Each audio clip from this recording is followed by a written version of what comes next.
Before we start, the name is at the top of the screen. She narrows her eyes at the deer and releases the arrow. Just then, a small black circle appears on the ground. It rapidly expands before suddenly swallowing her like a tornado and pulling her inside. Meanwhile, 24-year-old Urabe Akio stares ahead with tired, lifeless eyes, thinking that he can finally go home. He has been working through the night for 3 days straight. It is too much.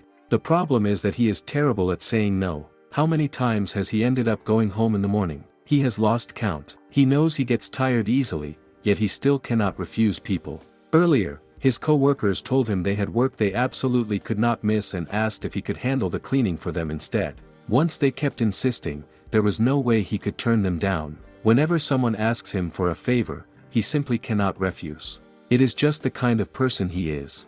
Even when someone nearby is in a bad mood, he gets anxious despite having nothing to do with it. He is easily affected by the people around him. He is also sensitive to bright lights, loud sounds, and caffeine. Closing his eyes, he lets out a weary sigh. Life is hard. If only he had a more detached personality, things would probably be easier. Suddenly, a black circle opens above the water, and a young woman falls straight out of it with a loud splash. The sound makes him freeze. She immediately begins thrashing wildly in the water, desperately calling for help. Someone is drowning. He quickly looks around for anyone nearby, only to realize he is completely alone. A childhood memory flashes through his mind. He almost drowned when he was a child. It had been terrifying. Without another thought, he runs toward the water. Yeah, even if nobody else is here, he has to help. Swimming toward her as fast as he can, he grabs hold of her and pulls her toward the shore. He tells her to calm down, he will save her. Once they make it onto land, he bends over, breathing heavily as he catches his breath. Good thing he learned how to swim after that incident. When he finally recovers, he asks if she is all right and whether she is hurt. Then he freezes. His eyes widen, and his mouth slowly falls open. She is an elf. She says something to him, but it is in a language he has never heard before. An otherworldly language. People from other worlds sometimes appear in this world. The first known visitor arrived around 50 years ago. Since then, only 21 appearances have ever been confirmed. People across the world are fascinated by these visitors, and among them, elves are especially popular. He has seen them in videos before, but this is the first time he has ever seen one in person. She speaks to him again in the same unfamiliar language. She is obviously talking to him, but he cannot understand a single word. Not knowing what else to do, he awkwardly raises both hands, looking completely lost. Can she even understand me? No, probably not. She watches him for a second, her eyes widening, then slowly looks around at her surroundings in amazement while quietly mumbling something to herself. He calls out to her, figuring she must be confused, and offers her a towel. When she hesitates, instead of taking it, he wipes himself with it to show her how it is used. She is soaking wet, after all. Instead, she gives him a suspicious look. Is she on guard? Did she not understand? Without warning, she places both hands against his chest. A soft light shines from her palms. Magic. He looks down to find his clothes completely dry. She apologizes for interrupting him and explains that she needed to touch him to learn his language. She asks him to forgive her for the sudden contact. But when he doesn't answer from shock, she blinks in confusion. She was certain the language learning magic had worked. Wait, no. He can understand her. He quickly says they can. Communicate now. Then he asks if the spell she used to dry his clothes was magic as well. He replies that he does. He knows a little about magic. She nods and says she would like to introduce herself. Her name is Mel Vanderwood, of the Elven tribe. She thanks him sincerely for saving her earlier. Since she cannot swim, she nearly lost her life. She also thanks him for lending her the towel before politely handing it back. As he takes it, he realizes she is a very courteous person. Their fingers accidentally brush. In an instant, she leaps backward, putting a huge distance between them. The moment she lands, she stares at him in surprise, looking just as confused by her own reaction as he is. He cannot help thinking that she must dislike being touched unless it is absolutely necessary. Then her expression softens, and she quietly mutters, "No, not to this extent." He immediately apologizes, saying he must have been rude. She quickly shakes her head and blurts out that it is not like that. She apologizes instead, explaining that she was simply startled and asking him not to mind it. He replies that it is okay, thinking that she has only just arrived in a completely unfamiliar world. It is only natural that even the smallest things would catch her off guard. At least she does not seem like a bad person. He introduces himself as Urabe Akio. She tilts her head and asks how people tell the difference between his family name and his given name. He explains that Urabe is his family name and Akio is his given name. She smiles and says that it is the opposite of how names work for her. Then, a little hesitantly, she asks if she may call him Mr. Akio. He blinks in surprise. Why are we already using first names? Still, he tells her he does not mind. She blushes slightly and thanks him. She then asks if she can ask him a few questions. Apparently, this is not the world she knows. He nods, saying it is probably a different world from the one she came from. She quietly says she thought so. The surroundings are different, and she cannot sense any mana. He figures mana must be the source of magic in her world. She asks whether there are other people from different worlds besides herself. He tells her there are, and that they have been appearing here for around 50 years. She falls silent for a second before asking whether, during those 50 years, anyone has ever managed to return home. The question makes him hesitate. Looking uncomfortable, he quietly answers that, unfortunately, no one has. She lowers her gaze and softly replies, I see. He thinks it must be devastating. Being unable to return home or see her family again, he cannot imagine how painful that must be. To his surprise, she simply shrugs. Well, that is just how life goes sometimes. He stares at her in disbelief and blurts out that she cannot go home. She calmly replies that nobody knows that for certain. It has only been 50 years since people from other worlds began appearing. They simply have to find a way back. Besides, elves live for over 1,000 years. He freezes.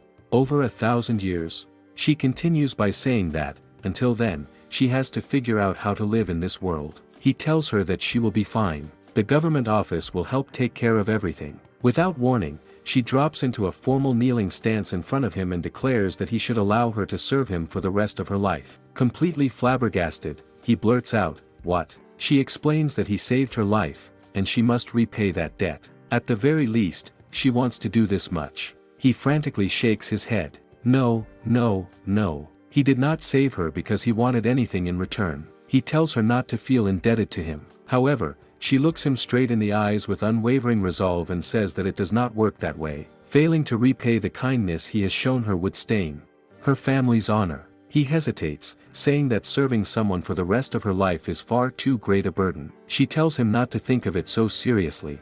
She knows things are a little different in this world, but humans only live for around 80 years, right? He awkwardly admits that it is something like that. She smiles and says that, for an elf, 80 years is not a very long time, so he has nothing to worry about. He still tries to refuse, but she suddenly steps closer until she is right in front of him. Looking directly into his eyes, she gently places both hands on his chest and softly pleads for him to let her serve him. The request hits him like a bolt of lightning. He grabs his head in despair, thinking, oh no, she's asking him for something. He can't say no to requests. She smiles warmly and says she looks forward to working with him. Meanwhile, he is still internally falling apart, wondering how he agreed so easily just because she asked. He should have insisted they rethink this. Before he can say anything else, he hears a group of girls calling out from a nearby bridge. They point at Mel in excitement, saying she looks like someone from another world and that she is an elf. More and more people begin gathering until they are surrounded by a crowd. Everyone stares at her in amazement, eagerly asking to take pictures. Without warning, a translucent barrier surrounds the two of them. Mel reaches for his hand and tells him to come with her. Then she leaps into the sky. The crowd can only watch in stunned silence as the two of them soar high above the city. She calmly tells him not to worry. As long as he holds on to her, he will not fall. They land on the rooftop of a nearby building. Looking out over the city below, she quietly marvels at how enormous it is. No matter where she looks, there are buildings stretching into the distance and people everywhere. It is such a prosperous place, with so many towering structures. Watching her, he awkwardly tells her not to take what happened earlier personally. Everyone only crowded around her because people from other worlds are so rare. She softly replies that he really is kind. His hand is warm. He freezes and glances down, only to realize they are still holding hands. His face instantly turns red. He quickly lets go, throws both hands into the air, and apologizes, saying he got too comfortable. In his panic, he stumbles backward over the edge of the rooftop and starts falling. She casually catches his hand before he can drop any farther and asks if he is all right. Shaking all over, He blurts out that he is fine while thinking that he has a feeling his life is never going to be the same after meeting her. Akio takes Mel to the organization that handles people from other worlds. At the reception desk, the woman absent-mindedly replies, yes, without even looking up. But when Akio points at Mel and says he has found someone from another world, the receptionist immediately lets out a startled scream and blurts out, wait, is this real? Now the two of them are waiting in a private room. Akio tells Mel that she is probably worried, but they came here to receive support, so she does not need to be afraid. She smiles gently and tells him that she trusts him. She is not worried at all. Akio smiles shyly and says he is honored she feels that way. Just then, the door opens, and the department manager walks in. He introduces himself as Ayumitsu, the manager of the organization that deals with people from other worlds. Akio introduces himself in return, thinking that they are finally speaking with the people who specialize in situations like this. The manager says that Akio is exactly the person they were looking for before handing him a bag. It was found by the river.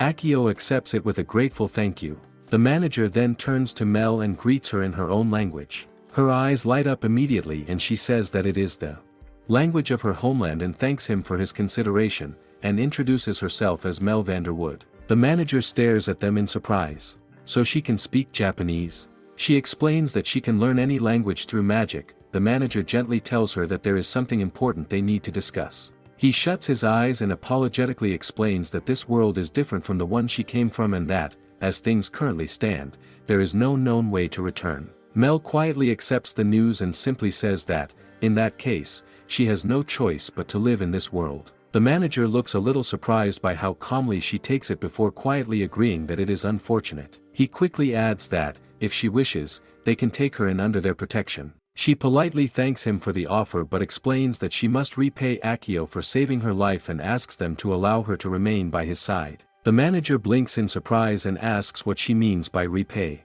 She explains that Akio rescued her from drowning in the river, and she intends to spend the rest of her life serving him to repay that debt. He cannot help flinching. Forever? Isn't that taking it a bit too far? Akio shoots to his feet and agrees. Exactly. It is way too much. Turning to Mel, he tells her to forget about it. She simply smiles at him and gently refuses. A vow is a vow. She cannot break it, so he should give up trying to change her mind. The manager nods, saying he understands her circumstances, and asks whether she would be willing to undergo an interview and a medical examination. She agrees, saying that if they are necessary, she has no objection. Afterward, she also cooperates with the various procedures required for her to live together with Akio. Once everything is finished, they step outside the interview room. The manager thanks her for her cooperation. She politely replies that they explained everything so clearly, and she is the one who should be thanking them. A young staff member then walks over and hands her a guidebook, explaining that it contains everything she needs to know about living in this world. Finally, the manager turns to Akio and hands him his business card. He says that elves are known to be a gentle race, but if anything unexpected happens, Akio should contact him immediately. Not every otherworldly being is friendly. There were some who started a rampage upon coming here. Troops were sent after them several times, so people all over the world have been wary of them. Mel thanks the manager once again for his kindness. He smiles and tells her there is no need to thank him. Watching the exchange, Akio finds himself thinking he did not expect Mel to respond like this. The manager tells them that if anything comes up,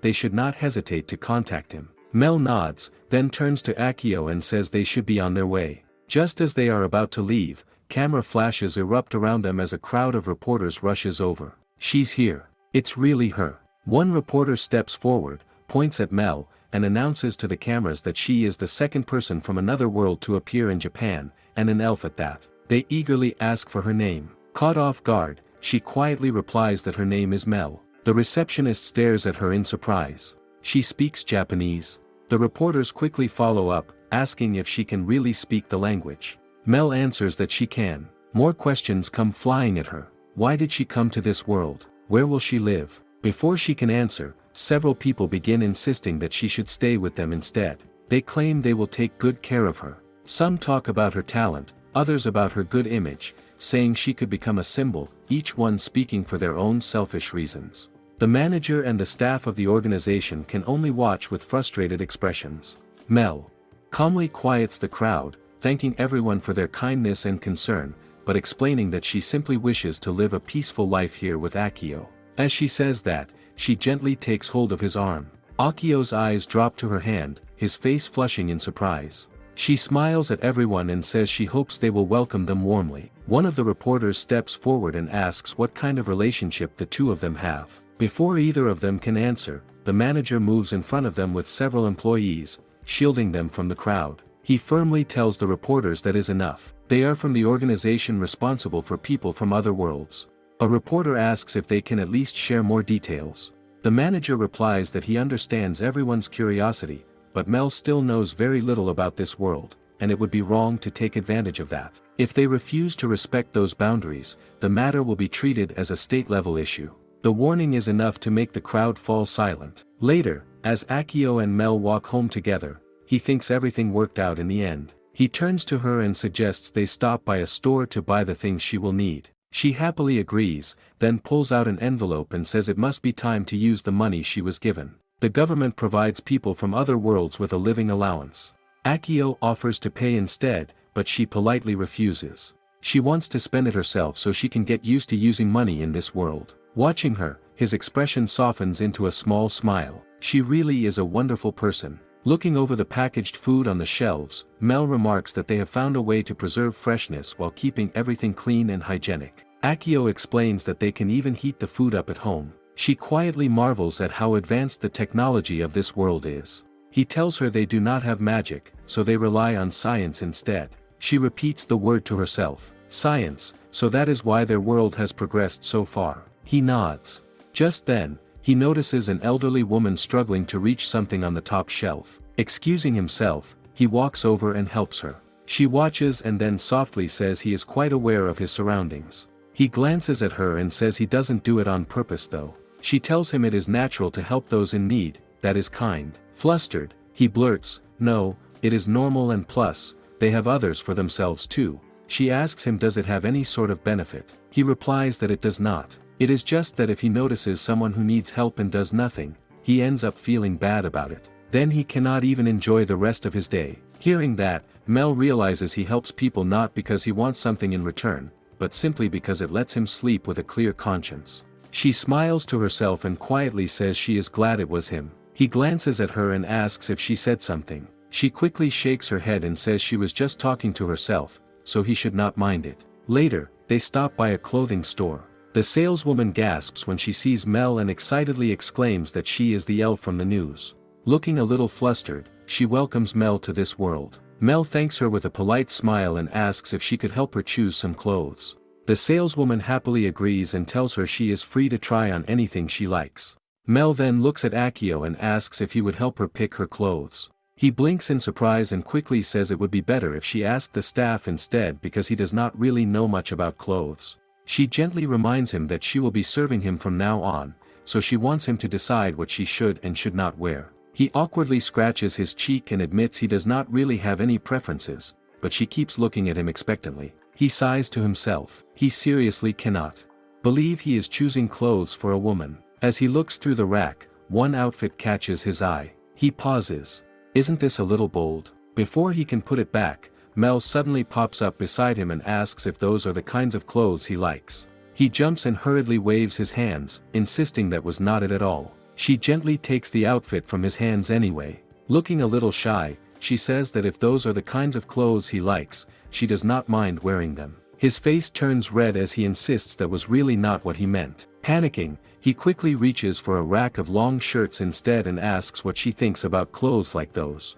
Mel steps out of the fitting room wearing one of them. She smooths down the shirt and asks if it looks strange on her. Before Akio can answer, the saleswoman excitedly intervenes and tells her it suits her very well. Mel smiles and thanks her before turning back to Akio and asking what he thinks. Being put on the spot, he stiffens before blurting out that it looks great on her and that she is very beautiful. The word beautiful hits her right in the heart. Her eyes go wide. Her heart starts pounding. The next second, she drops onto the floor. Akio's eyes widen as he quickly asks what is wrong. She stares up at him with a dazed look and asks if he had just shot an arrow through her heart. He blinks in confusion and asks what she is talking about and whether she is feeling sick. Still trembling, she slowly shakes her head and shyly admits that it is because of him. The saleswoman smiles and comments that he picked some very modest clothes for her. Akio lets out an awkward laugh and scratches his cheek, admitting that Mel has a modest way of speaking, so he thought clothes like those would suit her. Mel cups her face with both hands. He thought about her. He chose those clothes while thinking about what would suit her.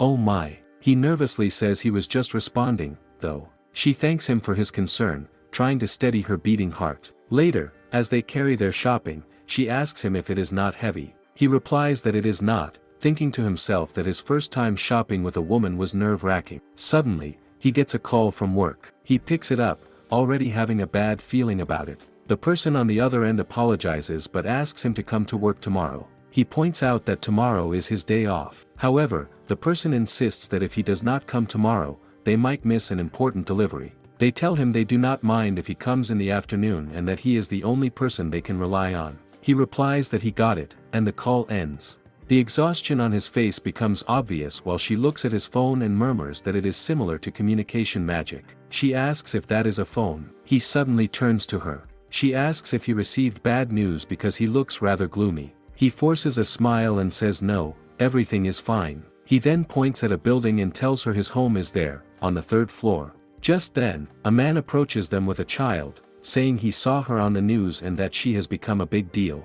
Akio introduces the man as his next-door neighbor, Ayama, and introduces Mel to him. The man smiles at Mel and says it is nice to meet her. He then introduces his daughter, Kaori, who raises her hand more like she is in class than waving and says hi. Mel crouches down in front of her and says it is nice to meet her too. She introduces herself as Mel and says she hopes they get along. That makes Kaori blush a little. Then Kaori starts doing the same robotic movement, saying she is doing it because Mel is adorable. Her father smiles and says the girl is welcoming her in her own way. Mel looks up at him and asks if it is a welcome dance. If so, then she should respond. She starts dancing too.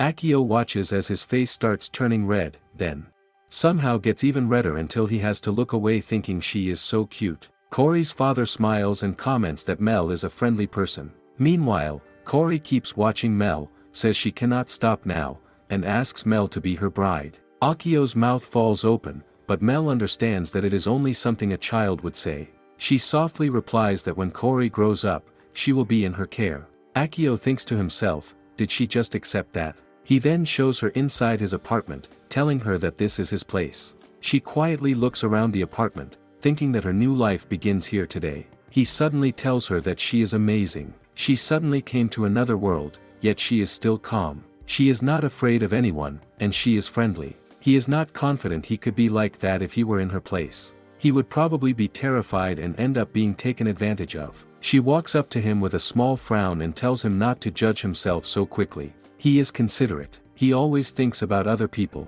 She thinks that is something wonderful about him. She then leans a little closer, a mischievous smile curling on her lips, and reminds him that he also saved her, so he should have more confidence in himself. He tells her that, compared to her, he is really nothing special. She says he is too humble and tells him to stand up straight because posture is important for confidence. He grows flustered because she is standing too close. Just then, a box on top of the cabinet falls and lands on his head. His eyes spin, and he topples forward, falling right into her. Just like that, he faints. She quietly lays him on the bed, bows her head, and steps out onto the balcony. Looking at the unfamiliar city filled with strangers and wind that feels foreign, and sun that she doesn't know. She even softly tells herself she's really in a different world. He slowly opens his eyes. He is looking at the ceiling, but then he jumps up, the blanket flying with him. He then looks around, wondering when he got back to his room. He thinks he fainted and Mel carried him. Is that right? But then he wonders what happened yesterday. For a moment, he even thinks it was all a dream. He convinces himself that it was a dream, swinging his legs over the bed. He thinks to himself that living with an elf woman cannot be possible. He guesses he came home tired and slept the whole time. It was a nice dream, he thinks with a soft, sad smile. But the second he steps out of his room, he almost jumps back inside. His mouth falls open. There she is, bow in hand, tilting her head as she casually says good morning. For a moment, he stares at her, coming back to reality. Suddenly, a bird starts attacking her. He wonders what is going on. Just then, she points her arrow at the bird and warns it to get down, or else she will shoot it. Currently, the bird is hiding behind him. She says the bird is using him as a shield. That is kind of clever. Just then, it flies out the window. She tells him that when she opened the window, there was a bird, so she thought they would have it for breakfast, but what a pity. He looks at her dumbfounded. She notices this and asks him what is the matter. He blurts out that it is nothing. Well, he guesses it was not a dream. She then touches his hand and says it was not a dream. Pulling his hand against her cheek, she blinks at him with a soft smile and tells him to look, she is here. He jumps back, pressing himself against the wall, mumbling, "Is that so?" Suddenly, a smell reaches his nose. He says it smells quite good. She tells him she was in the middle of making breakfast. He asks her if she was able to use the appliances. She replies that, thanks to the user manuals, she had no problem. There was lots of equipment similar to magic items, so she got used to it quickly. She also found something similar to the food they bought yesterday. She just hopes her cooking will suit his taste. She tells him to eat it while it is still hot. He then takes a bite and looks up at her, exclaiming it is so delicious. She lets out the breath she has been holding, and with a relieved smile, she tells him that is good to hear. He smiles back and says there does not seem to be much difference in taste. He thinks it has been a while since he had a meal like this, with the freshly made warmth and aroma of home-cooked food. Maybe it is because he has only been eating bento and instant noodles, but he is impressed. It is super delicious. Besides, it has been a while since he has had a meal with someone. He is so happy. He then exclaims thank you for the food. It was really delicious. Later, as he washes the dishes and she dries them, he asks why she did not use her magic when she was drowning in the river. A little embarrassed, she replies that, at the time, she could not chant the spell properly. Magic does not work unless they follow the proper procedures and rules. He realizes it is not as easy to use as he thought. He asks if using magic consumes mana. She replies that it usually does. Special secret magic costs even more. Curious, he asks what that cost is.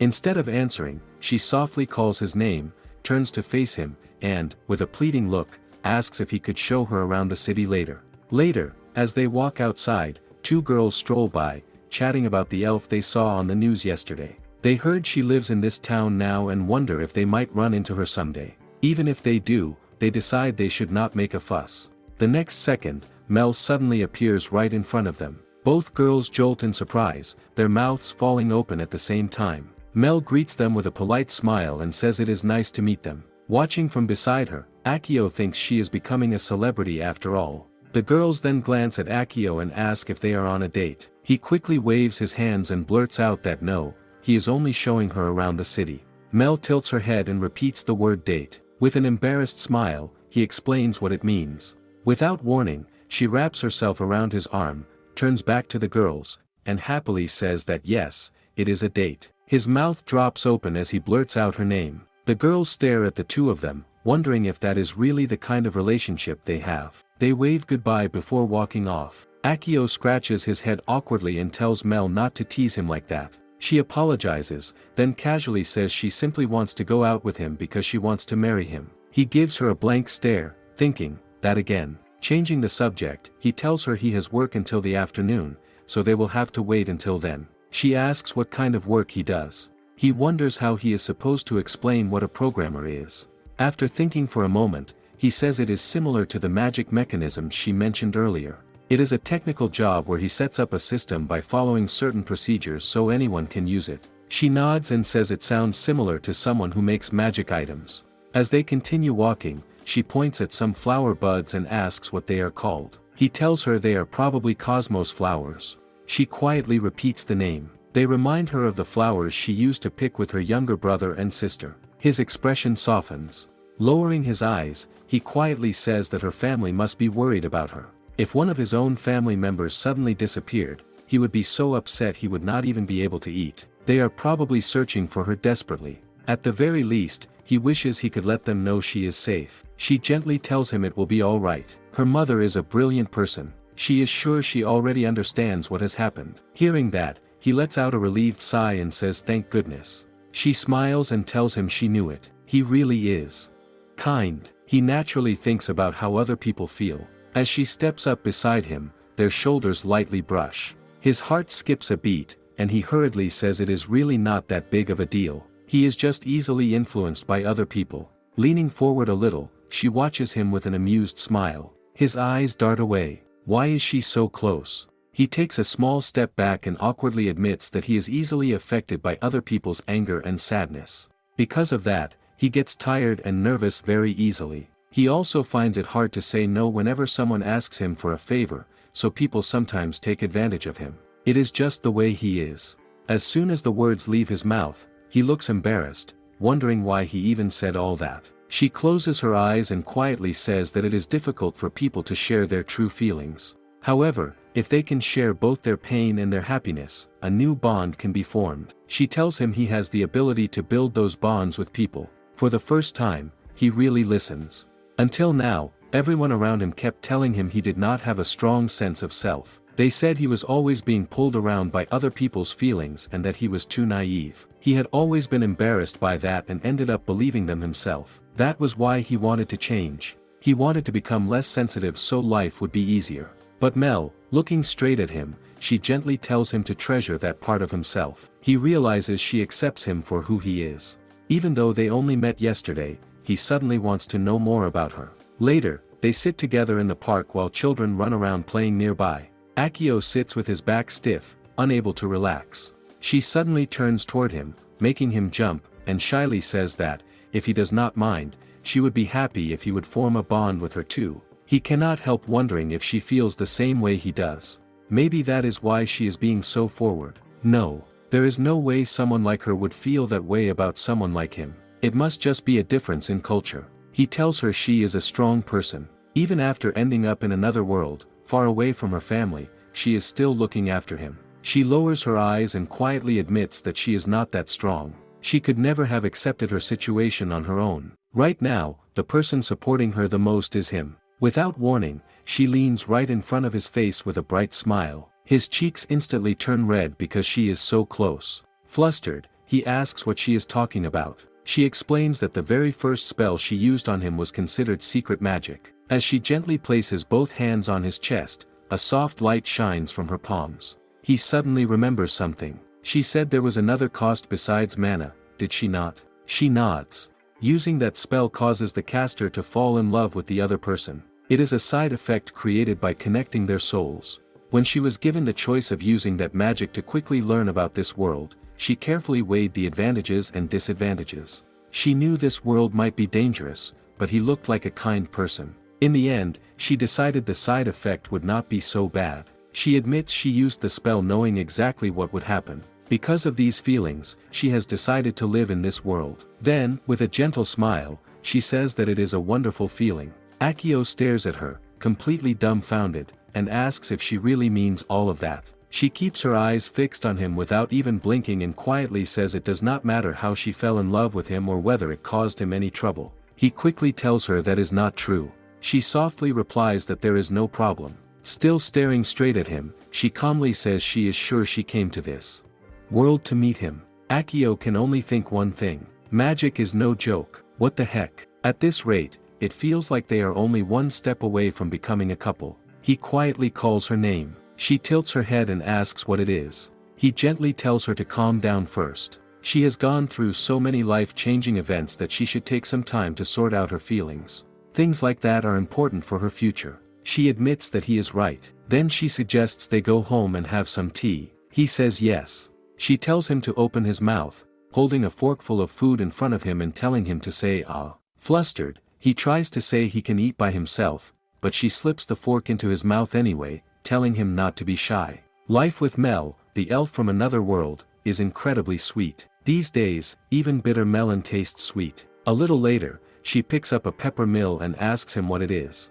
He tells her it is a pepper mill and shows her how to use it. If she holds it like this and twists it, the pepper comes out. As he looks up, he suddenly flinches. She is right in front of his face.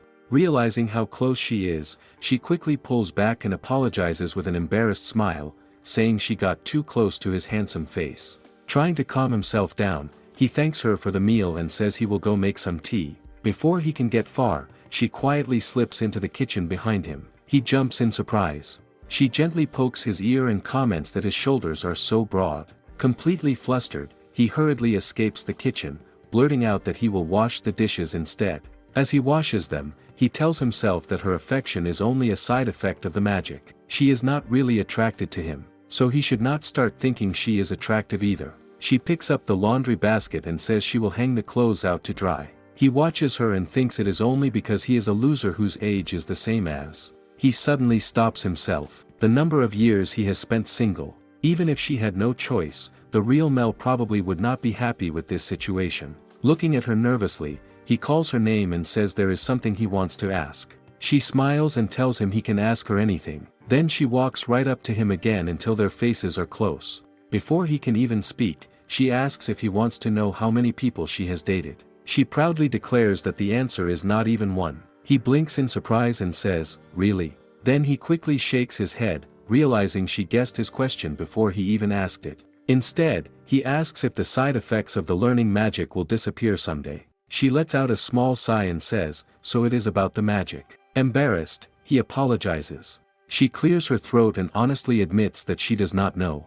Learning magic is rarely used because of its side effects, so very little is known about the people who have actually used it. Most people would never use it unless they absolutely had to, and she never learned much about it during her training either. Then she looks at him and asks if it really bothers him that much. He admits that, of course, it does. More than anything, he wants to respect her true feelings. She smiles. He really cares about her.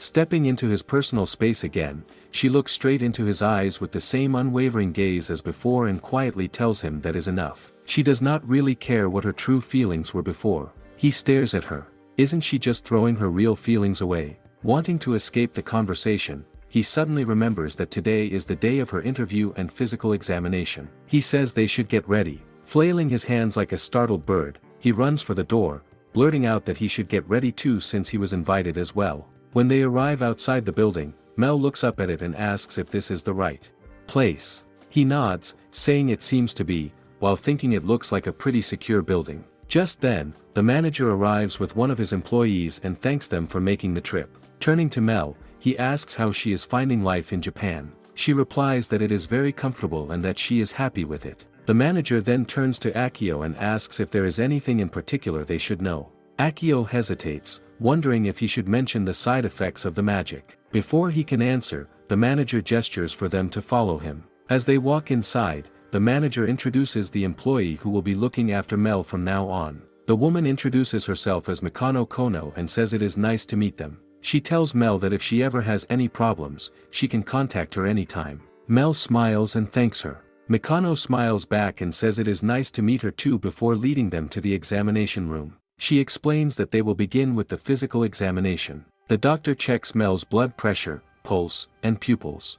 Everything looks normal. Next, the doctor explains that they need to take a blood sample. She asks if Mel would allow them to draw a little blood with a needle. Mel turns to Mikano and asks why they need her blood. Mikano explains that they use blood samples to get a more detailed picture of a person's health. It will sting a little, but there is no danger. Mel hesitates for a moment before nodding. She says it is fine and tells them to go ahead, thinking that Akio is counting on her. After the blood is drawn, the doctor tells her not to touch the area for a while. Mel simply smiles and says it will not be necessary. She quietly casts healing wind on herself. Mikano watches with wide eyes before blurting out that she can use healing magic too. She asks if Mel is a priest. Mel shakes her head. That is not the case. It is wind magic, not the healing magic used by priests.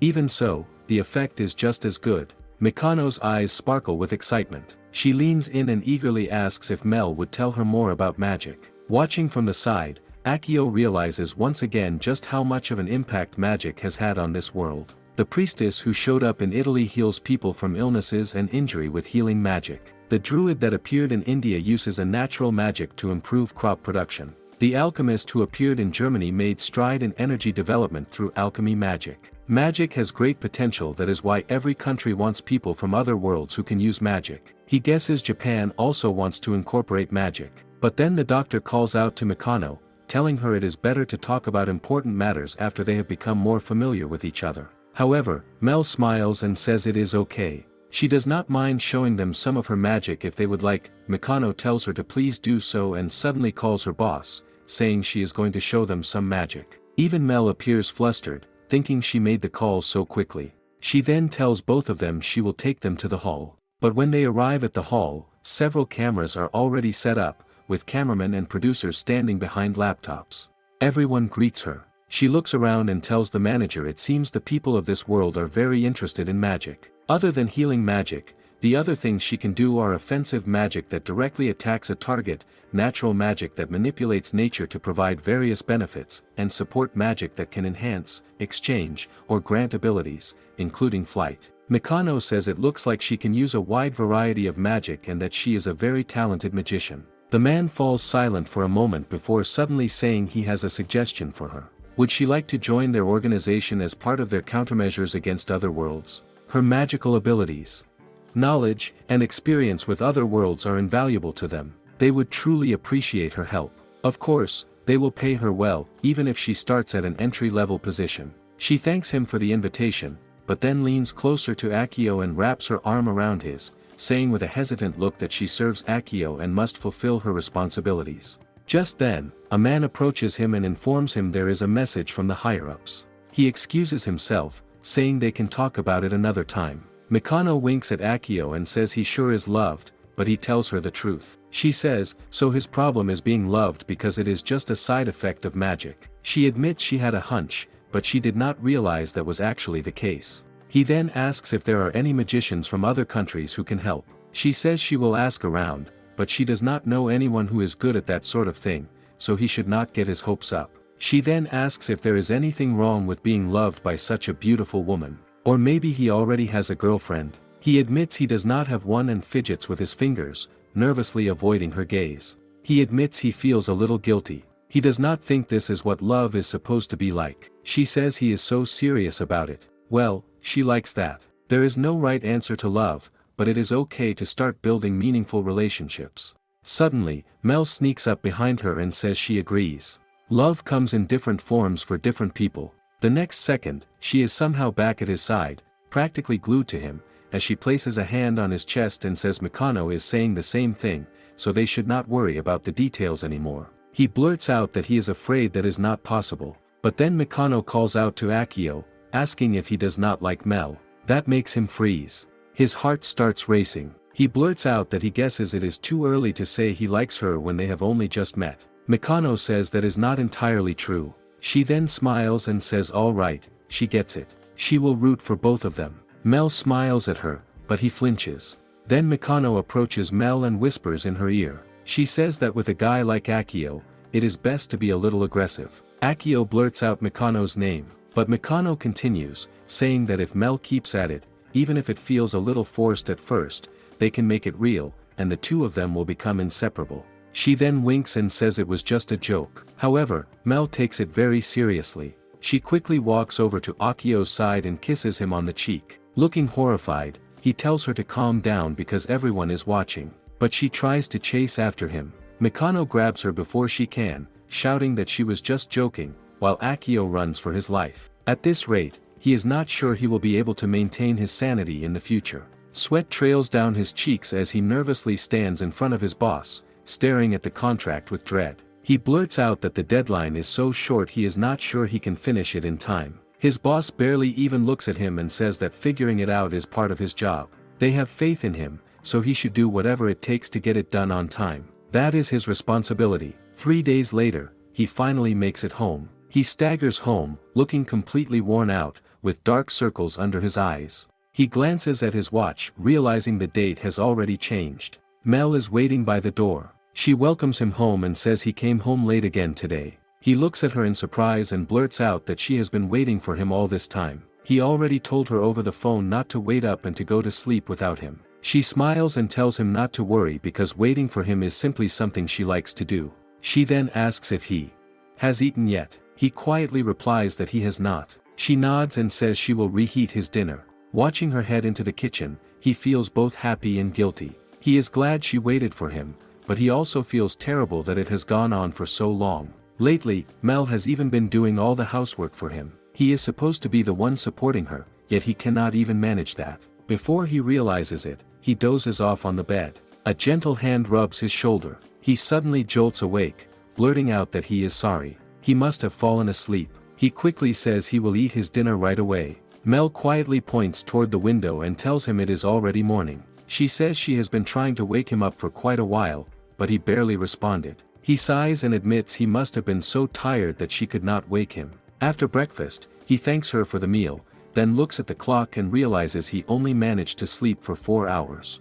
There is still a little time before he has to leave for work. He gets up and says he will wash the dishes, but Mel gently stops him, saying she can do them later and he should rest for now. She starts rubbing his shoulders. He quietly calls her name, but she simply smiles, spins around, and says she will make some tea. Watching her, he thinks she has been doing things like this a lot lately. Maybe she has become more anxious because she spends so much time home alone. Maybe that is why she has become more affectionate. He hesitates before asking if him coming home so late makes her anxious. She quietly admits that it does. He tells her maybe she should try making some friends. She could talk to them about all sorts of things. He is sure someone like her would get along with everyone. Maybe they could ask Mikano about it next time. Mel gently shakes her head and says that is not the reason. Looking at him with worried eyes, she admits she is worried about him. Every now and then, she secretly checks on him by touching him, but every time she does, his life force feels weakened from exhaustion. He realizes she has probably been using magic to check on his condition. She quietly tells him that, at this rate, she is afraid that one day he might not wake up. That is why she wants him to quit his job. He quickly tells her it is okay. He has always been like this, so she does not need to worry so much about him. Besides, if he drinks an energy drink, he can usually get through the day. Before he can finish, she gently pushes him back. Looking straight into his eyes, she tells him that she has already decided to serve him for the rest of her life, yet she cannot bear the thought of losing him halfway through it. She tells him that even if she uses healing magic on him, it will not help if he does not rest properly. If he keeps pushing himself like this and she ends up losing him, she will regret it for the rest of her life. Her eyes are filled with absolute determination. She adds that if there is anything she can do to make things better for him, she will do it. She pleads with him, asking him to please think about himself. He realizes he must be in a terrible state for her to sound this desperate. The truth is, he has been feeling dizzy and nauseous lately. He gets goosebumps for no reason, and sometimes tears start welling up in his eyes even when he is not sad. He quietly admits that if he quits now, it would cause a lot of trouble for his company. Everyone there works under the same conditions. Wouldn't it be selfish of him to quit? She lets out a small sigh and tells him he is far too kind. He cannot even show himself the same kindness he shows everyone else. He worries so much about the people around him that he always puts their needs before his own. Looking into his eyes, she gently asks how he would feel about taking a few more steps toward his own happiness, because she wants to help him find it too. At that moment, he realizes just how amazing she is. Even though she is the one who was suddenly thrown into another world, she stepped forward without fear and started building a new life for herself. Even now, she is thinking more about his well-being than her own. Compared to her, he is just. She suddenly straightens up, picks up her bow and with a look of fierce determination, asks if he would like her to have a word with his supervisor herself. Startled, he tells her that it is fine and that he can handle it himself. He then glances at the clock and blurts out that it is almost time to leave for work. As he arrives at the office, he closes his eyes, thinking he never really questioned any of this until Mel said those words to him. Yet every time he walks through the ticket gate on his way to work, it feels as if heavy chains are wrapped around his feet, making each step harder than the last. Without realizing it, he always lets out a sigh. Lately, his stomach has been hurting almost every day. He really has reached his limit. He never thought much about his own happiness. He was always good at his job and always did everything he could to finish his work properly. He genuinely liked programming, so he thought it was only natural to give it his all. Walking into the office, he wishes his boss a good morning. His boss barely glances at him before replying with a short morning. No matter how much he endured, no matter how many nights he stayed awake, no matter how painful it became, no matter how much he forced himself to keep going, he always believed it was simply normal. But, was it really normal to keep pushing himself until he broke? His boss praises him for yesterday's work, saying they managed to deliver everything on time. Then he casually adds that if they keep pulling all-nighters like that, they will finish even faster next time. Akio wonders if it is really normal for his body to fall apart like this. Is there even a future for him here? His boss then starts assigning him another project, saying the deadline is even shorter than the last one, so he should do his best. Before he can finish, Akio quietly says that he is quitting. His boss freezes, staring at him in complete disbelief. He asks what has gotten into him all of a sudden and whether he is joking. Akio quietly says that he is not, but his boss cuts him off. He tells Akio to think about how much extra work everyone else will have to do if he quits. Everyone is struggling, not just him. He should be grateful. The only reason he keeps giving him important work is because he trusts him. So he should stop saying such pathetic things. Akio lowers his eyes and quietly replies that he understands. It really would cause trouble for everyone. Just then, a dark presence suddenly appears at the office entrance. Holding her bow in one hand, Mel steps inside with a sharp glare fixed on the boss. Akio's eyes widen, and he blurts out, asking why she is here. She calmly replies that there was something she wanted to give him. Then she places a resignation letter in his hands. He stares at it in shock and asks how she even managed to prepare one. She proudly explains that she read a book called Business Etiquette and wrote it herself. She says she watched their entire conversation from beginning to end and has concluded that this workplace is completely unsuitable for him. The boss blurts out, asking what is with this elf. Looking embarrassed, Akio quietly explains that they live together. His boss stares at him in disbelief, asking if he is serious because he has never heard about this. Mel glares back at him and points out that he has been making Akio work so much that he has not even had time to talk about his own life. Turning back to Akio, she gently tells him there is nothing more for him to gain by staying here and that he should hand in his resignation letter. The boss quickly interrupts them, telling them to wait. Because this is a matter between him and his employee. The boss tells Mel that since this has nothing to do with her, she should leave. That only makes her angrier. The next second, she raises her bow and points an arrow straight at him. His face goes pale, and he stumbles back, nervously calling out for Akio to stop her before something happens. Akio quickly tells her that it is fine, but she keeps her sharp gaze fixed on the boss. She calmly tells him that if something unbearable ever happened to Akio, this company would simply cast him aside without a second thought and take no responsibility for his life. However, she is different. She has taken responsibility for his life, and she intends to honor that responsibility until the day she is laid to rest. Horrified, Akio blurts out that she does not have to go that far. Even so, seeing her fight so fiercely for his sake fills him with happiness. Mel does not see him as a tool. She sees him as a person whose life has value. He still does not know where he will truly find happiness, but perhaps, it lies beyond this moment. With newfound resolve, he holds out his resignation letter and thanks his boss sincerely for everything. Later, on the train ride home, he quietly sits there, still trying to process what just happened. He really quit his job. Mel thanks him for listening to her selfish request, though she worries she may have made things unpleasant for him. He quickly shakes his head and tells her not at all. Until today, he had never even questioned whether living like that was normal. If she had not been there, he probably would have kept forcing himself to work until his body finally gave out. That is why he truly wants to thank her. Then he notices she can already write Japanese. She proudly tells him she worked hard so she could write his resignation letter. It was the power of love. He awkwardly repeats, the power of love. Even so, he tells her she really worked hard for his sake, so he will work just as hard to find another job. She gently tells him there is no need to rush. Why not rest for a while? If he wants, she is more than willing to take care of him and even provide for him herself. Embarrassed, he says that, as a man, being supported by a woman is a little much for him. He says no, being a guy, taken care by a woman is a little too much. He does have his insecurities about their lives from here on out, and of him looking for a new work again. But then, when he thinks about Mel being there for her, he feels like he can overcome all of this. At 5:26 a.m., he jolts awake. Panic flashes across his face as he blurts that he has to get to work. He is already late. He has to get ready. He starts changing clothes but then he suddenly stops. His expression goes blank. Right, he already left the company. A few days have passed since his resignation. Mel thinks she should prepare breakfast. She heads for the kitchen, only to find him already standing by the stove, quietly cooking. She smiles and says he is up early again today. He should take it easy. It is all right to sleep in now. He lets out a sheepish smile and replies that old habits die hard, adding that breakfast will be ready soon. She says she will set the table. Normally, he would have already been at work by this hour.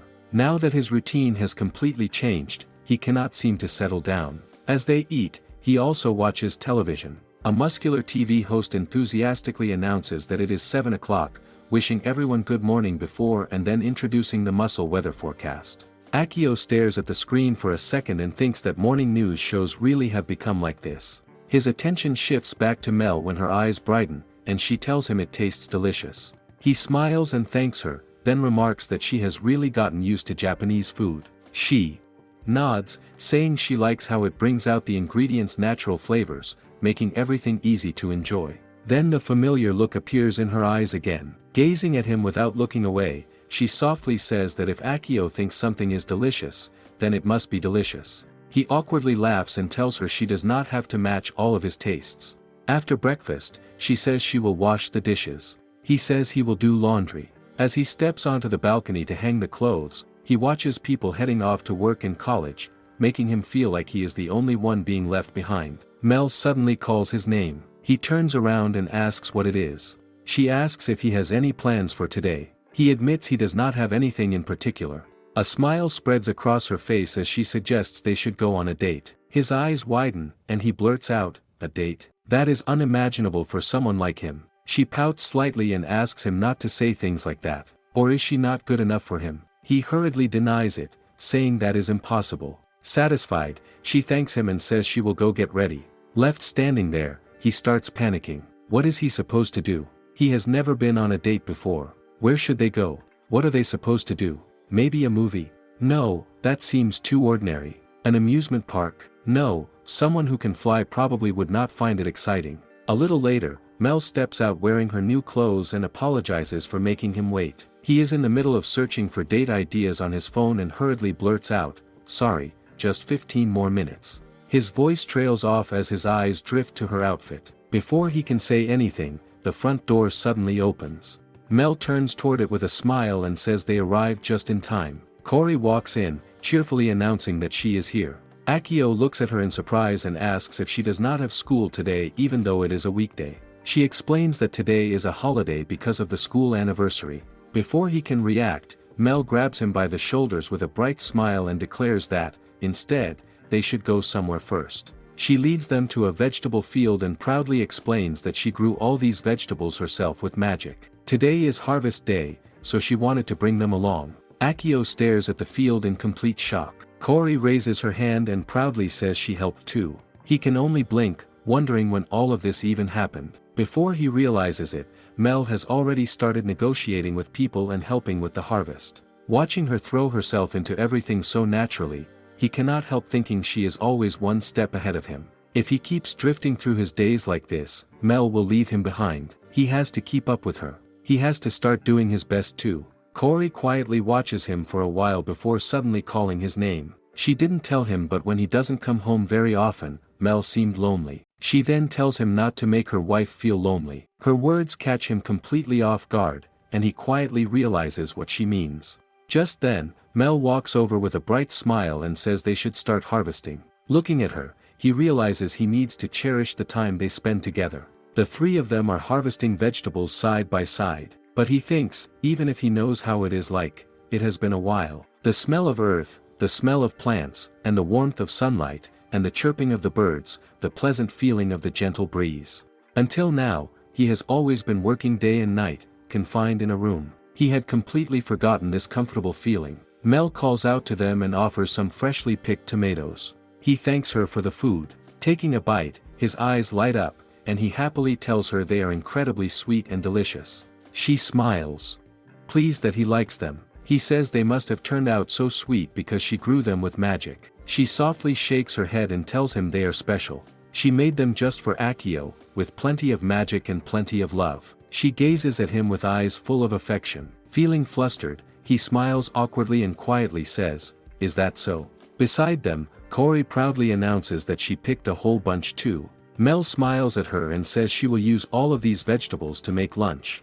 Akio thanks Mel for inviting him today and tells her he had a wonderful time. She smiles warmly and says she is glad he enjoyed himself. Looking at him closely, she points out that his face looks so refreshed, almost as if a curse has finally been lifted. He blinks in surprise. She gently explains that, until this morning, it felt like he was constantly being chased by something, always rushing without a moment to breathe. He lowers his eyes and quietly admits she is right. He has been pushing himself non-stop for so long that he never allowed himself any peace of mind. Because of that, he had completely forgotten just how big the world really is. Looking back at Mel and Cory, he gives them a grateful smile and thanks them both. Thanks to them, he was finally able to realize that. Corey stares at him with sparkling eyes and excitedly declares that he just had a worldwide awakening. Mel giggles before gently reminding him that working hard is important, but there is no need to rush through life. That is why she will be looking after him from now on. Together, they should enjoy this world to the fullest. He smiles to himself and says his world used to be so small. But she is right. From now on, he will move forward one step at a time. Mel and Mikano exchange phone numbers. Mikano tells her it looks like she has already gotten used to life here, even though it has not even been 2 months yet. Mel replies that it is all thanks to everyone who helped her. Mikano then asks if she would like to meet the first person from another world who appeared in Japan. Mel pauses for a moment. Mikano smiles and explains that she actually wanted to introduce them much sooner, but Akio had been so busy with work. Akio lowers his head slightly and apologizes. Mel says Akio told her a little about that person. If she remembers correctly, she is a dwarf. Mikano nods and says that is right. She lives in the mountains now and works there as a blacksmith. It is fairly close, so she was thinking of paying her a visit. She asks if they would like to come along. After thinking for a moment, Mel agrees, saying that since they are in the same situation, exchanging information would probably be helpful. She would like to meet her. Mikano smiles and says then it is settled. She turns to Akio and tells him he should come too. Since he is unemployed now, he must be bored, right? He gives a small smile and agrees to go. Mikano then makes a quick phone call, saying she is on her way and that she will be bringing 2 more people with her today. After hanging up, she turns back to them and apologizes for the wait. Just as they are about to leave, Mel suddenly slips into the driver's seat. Both Mikano and Akio stare at her in surprise. Mel innocently declares that she wants to drive the car. Looking flustered, Mikano quickly explains that she cannot drive without a license. Some time later, they arrive at a house deep in the mountains. Looking around, Mel asks if the dwarf lives there all by herself. Mikano replies that, apparently, she wanted a quiet place where she could focus on her work. Before they can knock, an angry voice suddenly echoes from inside. A short woman is shouting at a man, demanding that he go home because she has nothing nice to say to him. The man tries to calm her down, insisting that he came all the way here just to see her, so she should at least be a little nicer to him. She grumbles that she never asked him to come in the first place. Hearing the argument, Akio quietly asks if they are witnessing some kind of quarrel and wonders if they should call the police. Beside him, Mikano lets out a tired sigh and mutters, "Not again." She walks over to the man, shows him her identification, and calmly introduces herself as a member of the Parallel World Boundary Measures Organization with the authority to make arrests. She asks if he is familiar with the crime of refusing to leave someone's property. The man clicks his tongue in annoyance, then turns around and stomps away. Watching him leave, Akio blinks in confusion and asks who in the world that man was. Mikano explains that the man intends to buy Palfi's knives only to resell them at a much higher price. The knives she makes are incredibly popular and highly sought after by chefs and collectors all over the world. They sell for enormous prices. Orders are reservation only, and the waiting list is already 50 years long. That is why some people come all the way here hoping to convince her to sell them one directly. Whenever one appears at an auction, it fetches a ridiculous amount of money. Hearing that, Palfi mutters that reselling itself is not wrong, but she wishes people would at least follow proper rules and ethics. She then asks what brought Mikano here today and whether she brought these new people. Akio politely introduces himself, saying it is nice to meet her and that his name is Urabe Akio. Mikano shakes her head and says that is not the reason they came. There is someone she wanted Palfi to meet. Mel steps forward, bows politely, and apologizes for the sudden visit before introducing herself as Mel Vanderwood. Palfi repeats her name under her breath. Mel says she came because she wanted to speak with her. She knows she is busy, but asks if she could spare a little of her time. Watching from the side, Akio thinks that, as always, Mel is incredibly polite. He is sure they will get along well. To everyone's surprise, however, Palfi frowns deeply and bluntly asks if Mel even knows what the crime of the refusal is to be. Then she sighs and says that since Mel introduced herself, she has no choice but to do the same. Her name is Palfi Gordian, a dwarven blacksmith. She says she has been hearing about Mel here and there. She thought Mel would have come to meet her much sooner, but apparently she took her time. Maybe she simply did not want to meet a dwarf. Mel calmly replies that is not the case. The timing just was never right. Palfi points out that Mel has only been in this world for a short time, yet she already speaks Japanese so fluently. She must have studied very hard. Mel explains that she is actually speaking Japanese through magic. Palfi clicks her tongue and mutters that this is exactly what elves are like. It took her 6 whole months of hard study to learn the language. Watching them, Akio cannot help feeling that Palfi is unusually harsh toward Mel. It seems like this is not just about Mel herself, but about elves in general.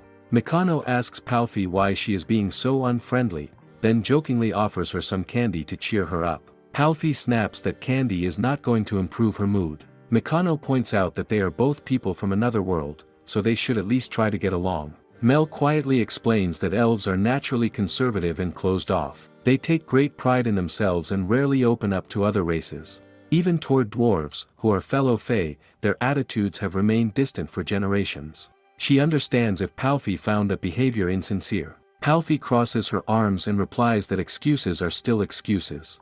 Before the conversation can become more awkward, Akio suddenly speaks up. He says that he lives together with Mel, and she is not that kind of person. She is kind, caring, and always considerate of everyone around her. That is why. He cannot believe any of this is an act. Palfi's eyes widen. She points at Mel and asks if she is actually living with this human. Mel shyly slips her arm around Akio's and quietly admits that she is. Akio flinches. Palfi stares at them in disbelief, asking if a proud elf is seriously living together with a human. Looking embarrassed, Akio says a lot of things happened. Mikano adds that, in her opinion too, Mel is genuinely a good person. Palfi sighs and admits that Mel does seem different from the other elves she knows. Since they are here to exchange information, they might as well be honest with each other. Mel thanks her and asks if she would tell them about what happened when she first arrived in this world. Palfi says it is probably not much different from Mel's own experience. Around 10 years ago, while examining or inside a mine, she was suddenly swallowed by a black hole. When she woke up, she was in Japan. Mel quietly says her experience was almost exactly the same. Palfi adds that if Mel wants to ask how to return home, she has no answer. While adapting to life here, she happened to discover the art of Japanese knife making. She fell in love with it and decided to devote herself to mastering the craft. Mikano suggests she show them some of the knives she has made. Palfi immediately asks why she should. Mel looks at her with pleading eyes and politely begs her, saying that dwarven craftsmanship is already considered a work of art. Having the chance to see it up close would be an incredible honor, and she would be grateful if Palfi allowed her to learn from her skills. Palfi lets out a sigh and says that since Mel is asking so earnestly, she has no choice. She disappears into the storehouse and soon returns carrying one of her knives, one that people have waited 50 years just for the chance to reserve. Mel carefully examines it and remarks that the blade has a beautiful curve. Palfi explains that she modeled it after a katana. Mel then notices a strange symbol engraved on the blade and asks if it is a rune. Palfi says when runes are carved into weapons or equipment, they strengthen them. This knife has both strengthening and sharpening enchantments, and she proudly declares that there is no one else on earth who can perform this technique besides her. Akio finally understands why her knives are so valuable. Watching Palfi proudly explain her work, he realizes that even after arriving in another world, she found a purpose she could devote herself to. It must feel wonderful to have so many people recognize her craftsmanship. Even if he knows nothing about knives, as someone who also worked in a technical field, he cannot help respecting the passion she pours into every piece she creates. Suddenly, a loud noise comes from outside. Akio thinks it might be a wild animal, but then he sees the same man from earlier running away with several of Palfi's knives in his arms. Akio's expression hardens. Those are treasures Palfi poured her heart and soul into making. The man struggles to run because of how many knives he is carrying, giving Akio enough time to catch up. He blocks the man's path and demands that he return them. Panicking, the man drops several knives, grabs one of them, and points it at Akio, warning him not to get in his way. Before he can move, Mel suddenly appears beside Akio and blasts the man backward with magic, sending him crashing into the trunk of a nearby tree. She glares at him with cold eyes and demands to know how he dared point a blade at her Akio. Akio freezes for a second after hearing her call him hers. Without taking her eyes off the thief, Mel calmly declares that she should cut off both his hands so he can never threaten Akio again. Akio blurts out that she absolutely cannot do that. Palfi casually says there is no need to rush. Since the opportunity has presented itself, she would like to test just how well her sword cuts. She calmly draws her blade. This time, Akio turns toward her too, begging her not to be hasty either. Just then, Mikano comes running over with a helpless smile and quickly tells everyone to calm down because they absolutely cannot do that in Japan. Palfi mutters that she would love to do that, but there are surveillance cameras around. Then she turns to Akio with a questioning look and asks why he chased someone carrying that many knives. It was dangerous. He apologizes and admits he did not know there were surveillance cameras, but seeing something Palfi had poured her heart and soul into creating being stolen, as a fellow engineer, he just could not stand by and watch. That makes Palfi pause. The next second, she slaps him on the back and bursts into laughter, saying she likes that spirit. He straightens up, while Mikano watches them with a smile, thinking that from now on, she hopes Palfi and Mel can get along. It seems like Akio might be the key, since they both seem to like him. Suddenly, she turns to Akio and, without any warning, declares they are welcoming him as a junior staff member of the Parallel World Countermeasures Organization. Akio's jaw drops, and he blurts out what she is talking about all of a sudden. She tells him not to worry. It is basically an employment contract. Since he is unemployed now, isn't it perfect? His expression immediately turns panicked, the same way it always does whenever someone asks him for a favor he cannot refuse. Before he can answer, Mel calmly steps forward and asks her to wait. She says she thinks it would be difficult to decide something this important on the spot. Wouldn't it be better for him to take it home and think it over carefully?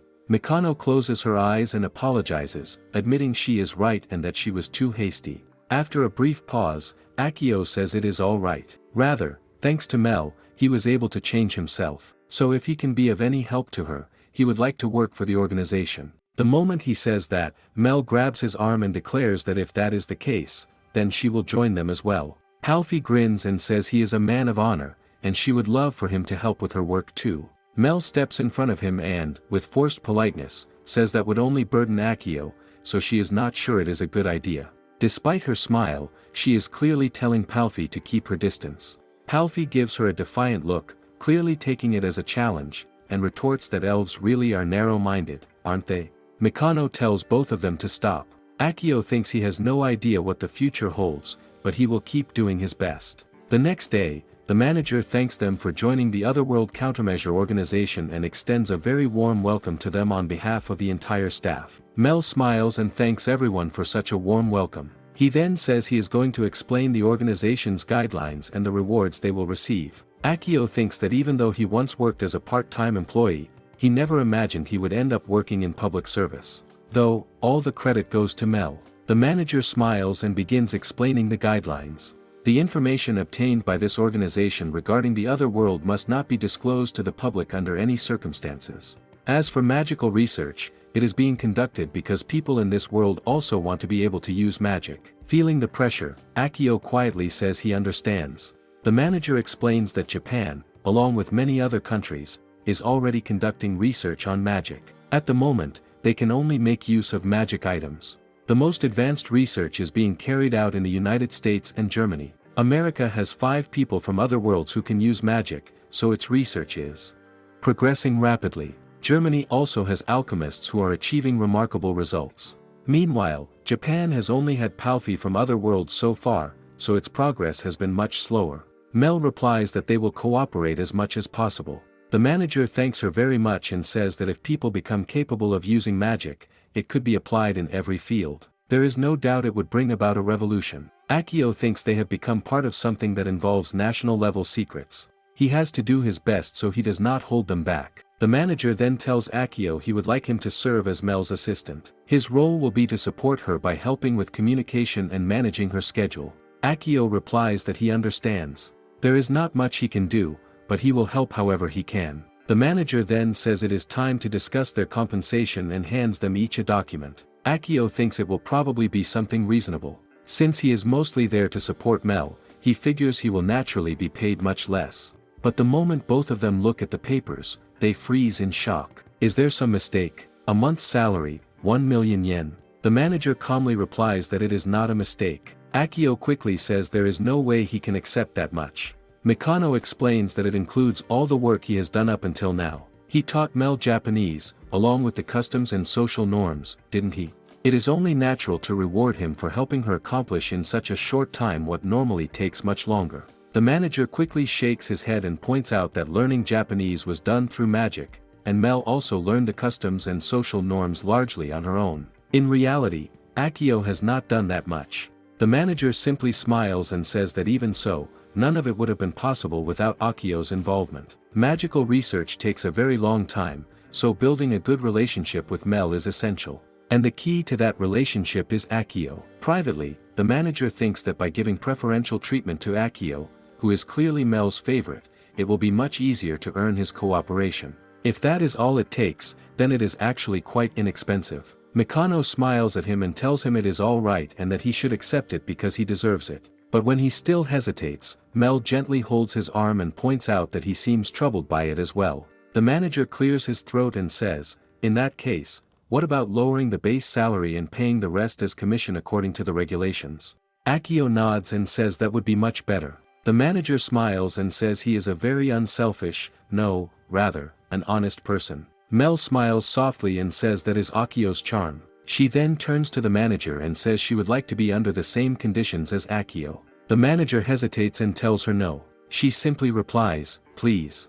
It is her request. He closes his eyes and pinches the bridge of his nose before finally saying he understands. He then brings up the side effects of the learning magic and tells them not to reveal them to anyone. If the general public were to find out, Akio could become a target. If other countries learned they possessed information that no one else had, they might even try to kidnap Mel in an attempt to bring her under their control. Akio replies that he will be careful. Mel calmly tells him not to worry. Before that ever happens, she will use everything she has to protect him. Akio thinks that as long as they remain careful, they should never have to face a situation like that. The manager then tells them that once they have confirmed everything, they should sign the documents. Later, after they are alone, the manager admits he is glad they were able to secure a contract with Mel before other countries had the chance to approach her. Mikano replies that as long as Akio is in Japan, she thinks everything will be fine. Mel's affection for him is incredibly strong. The manager nods and says that is only natural. However, what surprised him was that Akio truly seems to be the right person for her. He is not the type to abuse his position or make unreasonable demands. Above all, he is a genuinely good person who sincerely wants Mel to be happy. He hopes Akio can find happiness for himself as well. The next day, Mikano greets Akio with a cheerful good morning and says the sun has already brought them to work. Akio welcomes her into the apartment and asks her to have a seat. She notices Kaori and greets her, asking if she lives in the neighborhood. Kaori replies that she does. Mikano introduces herself, saying she is one of Akio and Mel's co-workers. Kaori seriously thanks her for always taking care of her wife. Mikano blinks in surprise and asks if she means Mel. Kaori confidently replies, "Of course." Mikano asks why she likes Mel so much. Kaori answers with complete seriousness that it was a decision her heart made before her mind could question it. Mikano laughs and says that is quite a cool answer for someone her age. Akio asks if it would be better to discuss work with just the three of them. Mikano shakes her head and says it is all right this time. She has actually come because she was asked to shoot a video. Mel tilts her head and asks if making videos is her job. Mikano replies that it is. She wants to show the whole country how Mel is doing. There are many people worried about her and she constantly receives questions asking whether Mel is living comfortably, whether she is struggling with the cultural differences, or whether she feels lonely. Kaori adds that people at school ask about Mel all the time too. Mikano smiles and says that is why they are going to make a video to reassure everyone who cares about her.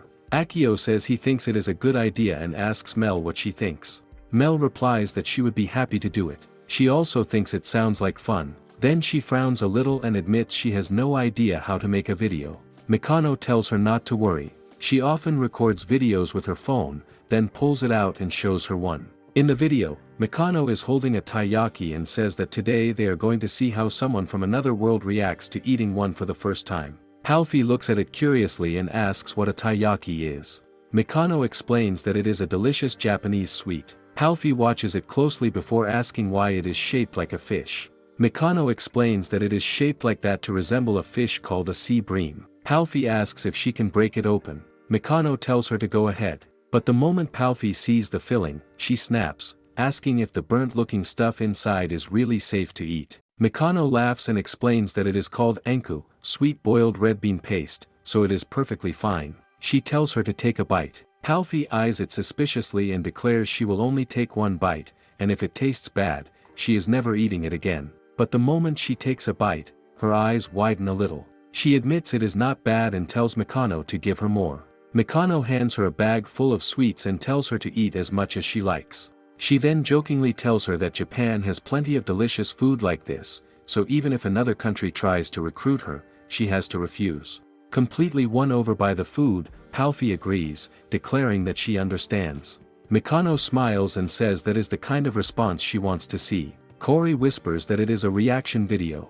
Akio then says that since it is Mel's first video, it might be better if they write a script first. Mikano nods in agreement and suggests they all write one together. Kori eagerly says she will help too.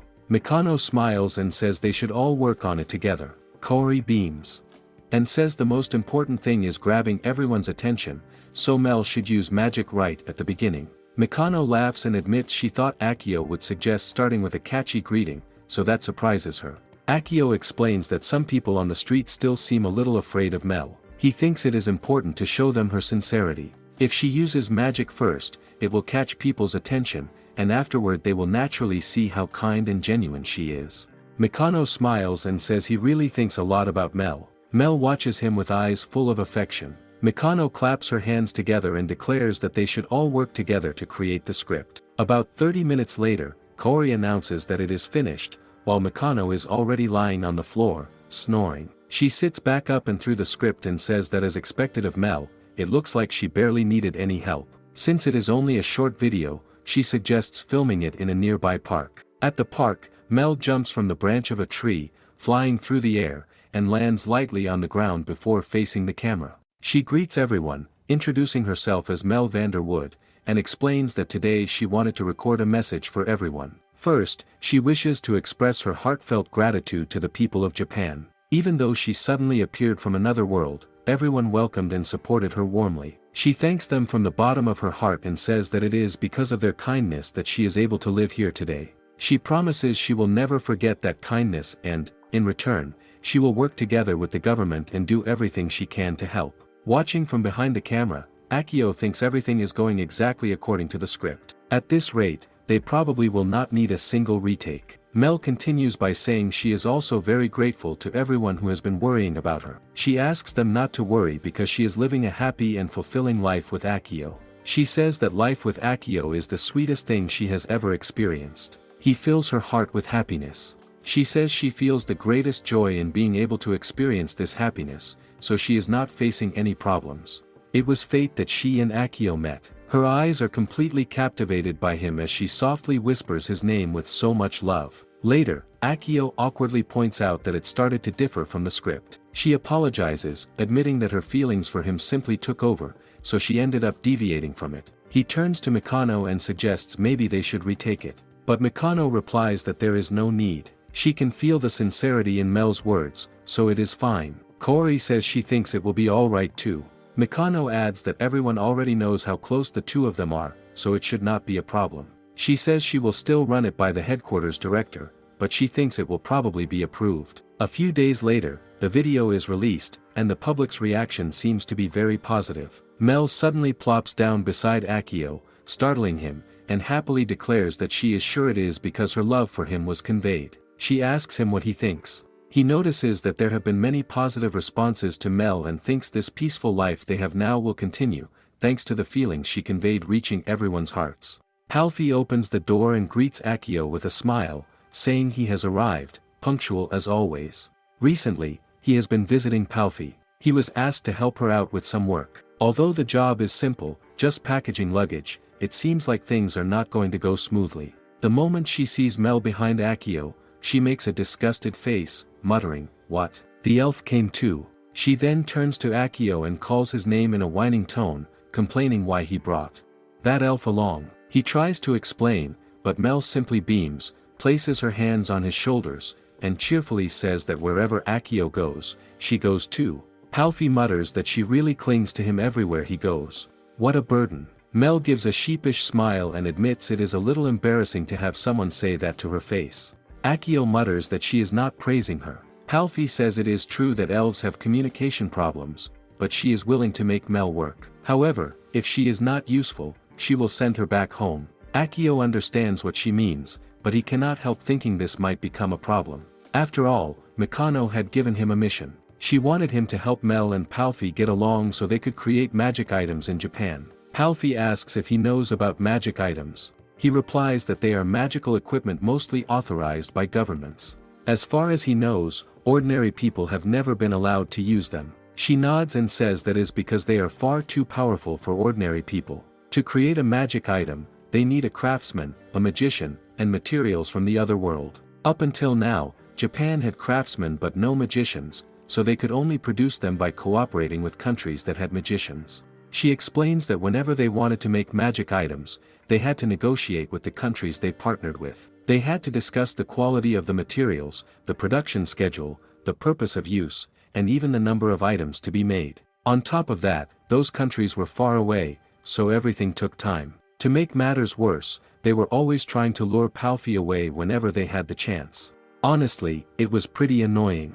Akio admits that must have been difficult, but now that they have the magician Mel in Japan, it seems like they can solve those problems. She smiles and says that is right. If they cooperate, they can produce everything within Japan. But the two of them do not seem very willing to cooperate, do they? That is where he comes in. Since both of them like him, she wants him to help bring them together. It might be difficult to make them friends, but she at least wants them to have a relationship where they can work together.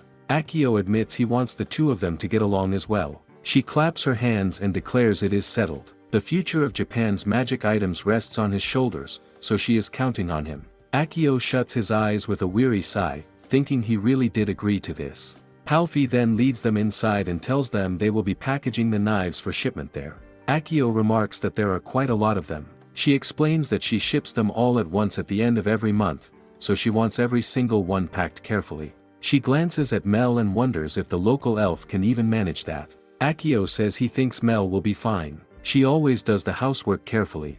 Palfi gives him a doubtful look and mutters that they will see. That makes Mel puff out her cheeks in annoyance. She walks over to the boxes and calmly says they should get started and finish before Palfi does.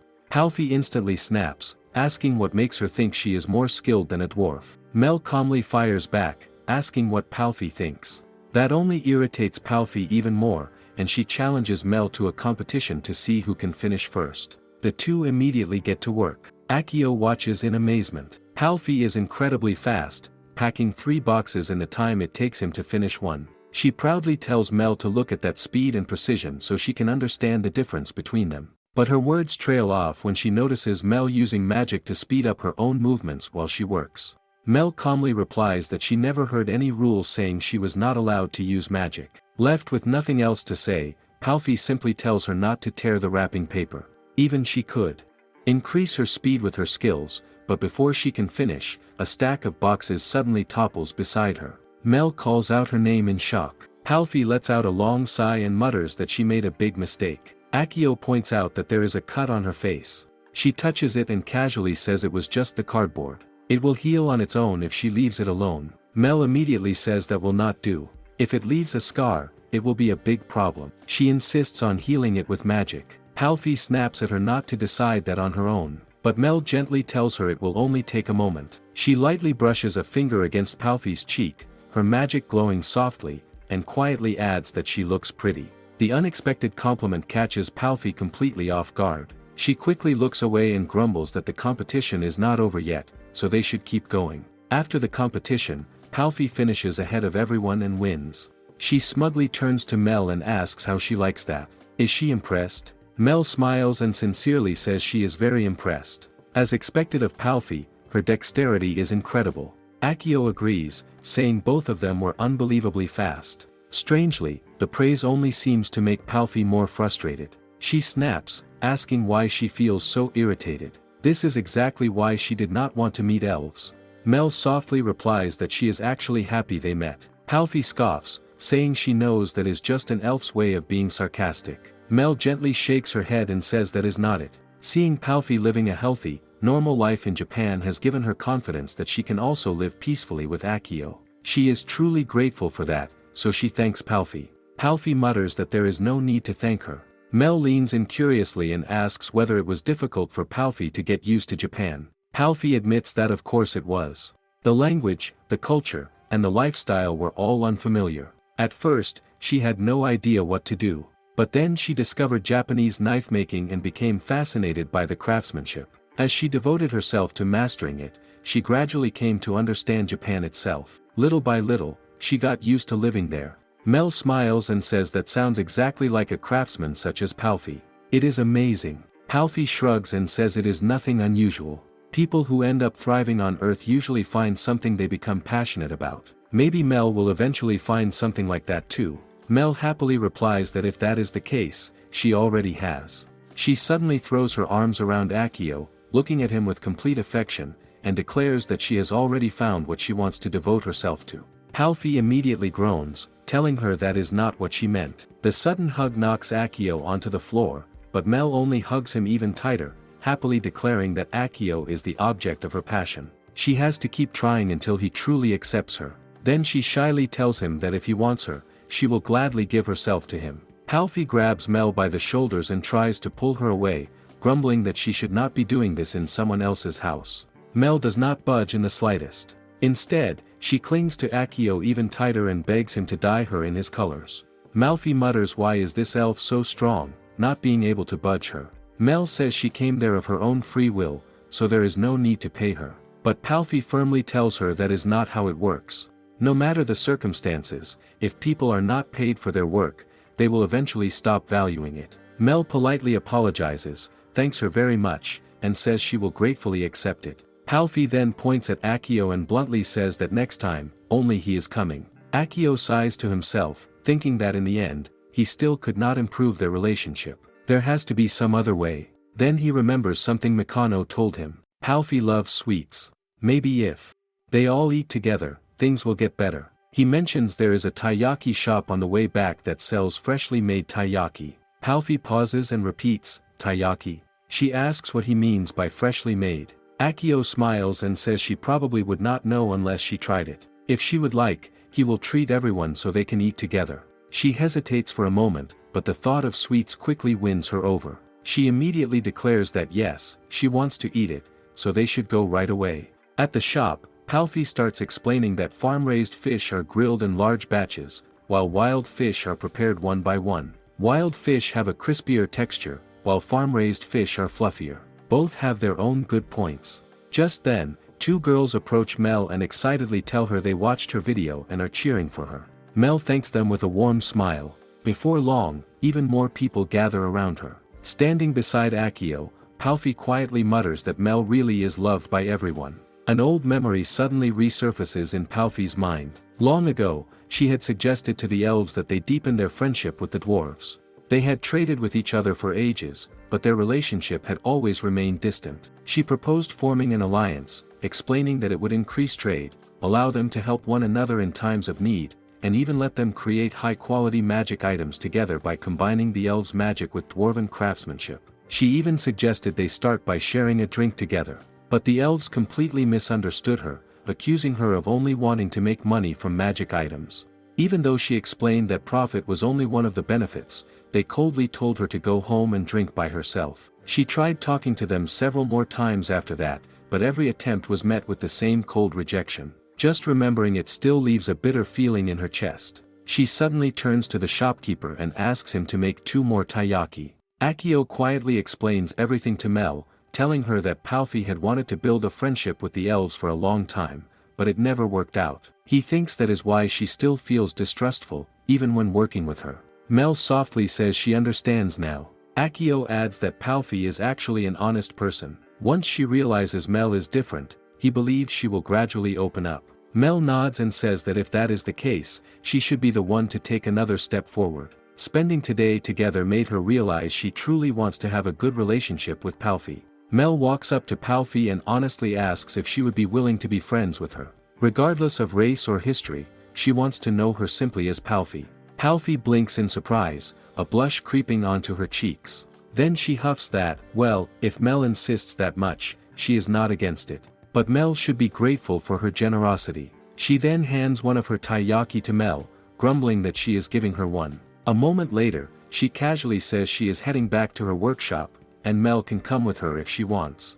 Akio looks confused and asks what she means by that. Palfi mutters that he was probably acting on Mikano's request all along. It was obvious enough. Akio awkwardly smiles, but she ignores him and simply declares that it is time for them to make a magic item together.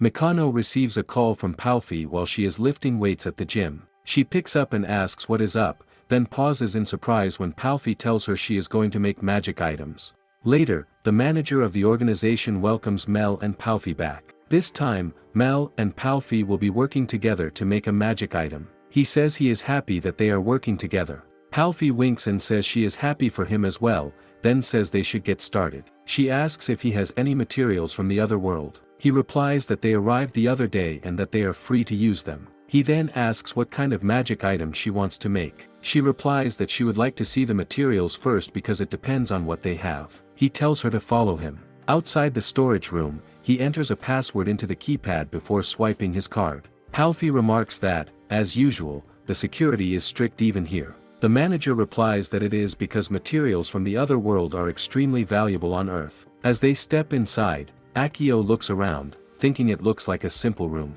Palfi picks up a magic orb, examines it closely, and says that, judging from the mana it contains, it can be used to store low to mid-level magic. Akio looks at it and blurts, "Mana?" He asks if it is the natural source of power that exists in the other world. She replies yes and explains that, to make magic items, they need materials that contain a large amount of mana. Those materials are mostly found in minerals, metals, and monster body parts. The more powerful the magic item they want to create, the richer in mana the material must be. The rarity and price of the materials also increase depending on their mana content. Mel asks the manager if someone gave him this magic stone. He replies yes, explaining that it was cultivated on Earth by a German alchemist and that he received it from him. Mel repeats, "Cultivated, huh?" She wonders how they managed to do that. He replies that they do not know either. Akio then turns to Palfi and asks if she can put magic into it right now. She replies no. Before that, she needs to adjust its mana. In its current state, the mana inside is unevenly distributed, so spells would not work properly. That is why the mana must be balanced by a professional craftsman or a skilled artisan. Akio says it sounds like very delicate work. Mel replies that it is, and mastering it is even more difficult. If it is not done properly, the material will lose its mana and become useless. That is why craftsmen need to be very skillful at handling mana. Palfi smiles at Mel and says it seems she knows quite a lot. She then spins around, plants her hands on her hips, and proudly declares that, back in her original world, she was recognized as a first-class craftsman. She was also in charge of a workshop, so she is confident she can handle any kind of material perfectly. Akio looks at her, impressed, and says she sounds like an incredible craftsman. The manager calls out to Mel and asks her to please teach them how to use low to intermediate level magic. Palfi asks Mel if she remembers that she was able to speak Japanese because she learned it through magic. Wouldn't that magic be useful for people who arrive from the other world in the future? Mikano says that is a great idea, but it might be difficult since it was Mel's special magic. Mel says that is not quite true. When she acquired Japanese through magic, for some reason, the formula for the spell appeared in her mind. It is a repeating formula. She explains that it is what they call a program in this world. By applying that formula to a material, they can create a magic item. Mikano asks if she means that using this magic allowed her to learn Japanese. Mel replies yes, that is correct. Mikano asks how exactly it works. Mel replies that she does not really understand. Because she rarely used learning magic, she cannot say for certain how it happened. There might also be details she overlooked or other unexpected factors involved. The manager says they may need to investigate it further. Mel then suggests that making the magic item first might be a good idea. He replies that the language issue is an important matter for them, so they would appreciate her help. Palfi asks what level the Japanese conversion magic is. Mel replies that she cannot say for sure since she has not used it very much. However, judging by the amount of mana it consumes, she does not think it is an advanced level spell. Palfi says she guesses they will only know after making it. She then looks at the manager and asks if that is okay with him. Toro-san smiles and says he does not mind if the two of them use it for experimentation. He then takes them to the workshop. At the workshop, Palfi picks up a hammer and declares that she is going to adjust the mana. As the hammer strikes the ore, a strong black energy flows out of it, and Akio wonders if that is the mana. Akio then turns to Mikano and asks, by the way, can Earthlings use magic items too? Mikano replies, of course, though there is a cost. On Earth, They either need a magician to charge the item with magic or they have to use the user's stamina as fuel. If they use their stamina, they need to be careful not to overdo it. Mel adds that it would be different if mana naturally existed on Earth. Palfi finishes her work and walks over to Akio with the ore, excitedly saying that this is what it looks like after its mana has been adjusted. He looks at it in surprise and says that, even if she says that, he still cannot tell what changed. It looks exactly the same. Palfi replies that she only adjusted the mana. Then she looks at Mel and says that, with her here, everything will be alright. As expected, the work of a dwarf is truly meticulous and beautiful. Palfi proudly replies, of course. Mel says that now it is her turn. A soft glow spreads across the ore as she uses her magic on it. Akio notices strange patterns appearing inside it, perhaps the magic formula itself. Soon, she turns to him and announces that it is done. Palfi steps forward to inspect the formula and says it was applied properly. Well, it was Mel who made it after all. She then says they should test it out and proudly introduces herself as the beautiful craftsman, Palfi Golder, from another world. Akio just stares at her. The confidence is on another level. Palfi declares that it works perfectly and there are no problems. The manager claps, looking relieved, and congratulates them. Mel then turns to Akio and asks if he would mind wearing it and trying to speak with her. She explains that it will not translate the language of the other world into Japanese if they are already speaking Japanese. Mel says they should test it first. However, when Akio holds it and begins speaking, everyone is shocked to hear him speaking the language of the other world. Mel exclaims that, just as she suspected, when she used this magic, she felt that the two languages were deeply connected, so she wondered if that was really the case. Apparently, she was right. Akio looks at the orb in shock and blurts that, in short, if they wear this and speak the language of the other world, it becomes Japanese, and if they speak Japanese, it becomes the language of the other world. Mel replies that is right. Mikano says she wants to try it as well, and she also ends up speaking the language of the other world. The manager says this is a pleasant surprise because it will make communicating with newcomers from overseas much easier. Palfi says the mysteries of learning magic are finally beginning to reveal themselves. Mel replies that, rather than that, it is her and Akio's love that creates miracles. Akio squeezes his eyes shut, looking like he wants the ground to swallow him whole as he stammers he is not so sure about that. The manager then asks if it would be possible to make it translate between Japanese and the language of the other world. Mel replies that she thinks there is a good chance, though she will need help from magicians who speak Japanese. He tells her to leave it to him. He then turns to Palfi and asks if she and Mel would mind mass-producing this magic item. Palfi replies that she does not mind. Mel says she does not either. He thanks them both and says they will formally sign the contract later. It may be difficult work, but he thanks them in advance for their efforts. Palfi confidently says they'll be fine and that he has nothing to worry about. Mel smiles softly at her. The instant Palfi notices, she slips right into defense mode, asking, "What's with that face? Got a problem?" Undeterred, Mel replies that it is nothing like that. Looking at Palfi reminds her of her little sister. Her sister always takes everything seriously. She is usually competitive and strong-willed, but very open with the people she trusts. She is happy that Palfi is the same. Palfi looks flustered at first, but quickly hides it by angrily swinging her arm and muttering that, no matter how anyone looks at it, it is obvious she is the older sister. Akio suddenly says it may be selfish of him, but he is very happy that the two of them have become so close. He is sure everyone else feels the same way. Mikano agrees, saying she thinks so too. The manager watches them with a soft, grateful smile before quietly thanking Akio for helping bring the two of them together. It really helped a lot. Akio replies that it was nothing and that he did not do much. He is sure they would have gotten along even without him. The manager says that might be true, but he is certain it would not have happened this quickly. He then hands the orb to Akio, saying he wants him to keep it. Akio quickly raises his hands and says there are people who deserve it more than he does. The manager shakes his head and says no. Akio is the one who needs to have it first. From now on, Mel will surely meet many different people, and the person closest to her is him. He needs to keep it and continue supporting her. He tells him that he looks forward to his future. Flustered, Akio blurts that he understands and that he will do his best to support Mel. Mel suddenly appears beside him and throws her arms around him, saying that he should support her as much as he can. Akio blurts out Mel's name, looking like he might combust from embarrassment, while the manager sighs and says, in moderation, please. Akio steps out of the bakery in a very pleasant mood. After all that waiting, he finally got his hands on the limited edition sweets from the famous shop. The first thing that comes to mind is Mel. Hopefully she will like them. Ever since she came into his life, she's somehow become the first person he thinks about. Just then, two girls stop him. One hesitantly asks if he's Akio before excitedly saying they watch his videos, support him and hope he'll keep taking good care of Mel. Caught completely off guard, Akio thanks her. Then she flashes him a wink, saying he looks even better in person. He just blinks. Huh. Before he can even react, another girl shyly offers him a pouch of sweets, asking if he will accept it. Then someone else asks if they can take a picture. One girl turns into two, then three, and soon he is standing there surrounded by girls like a deer that just realized it's surrounded by predators.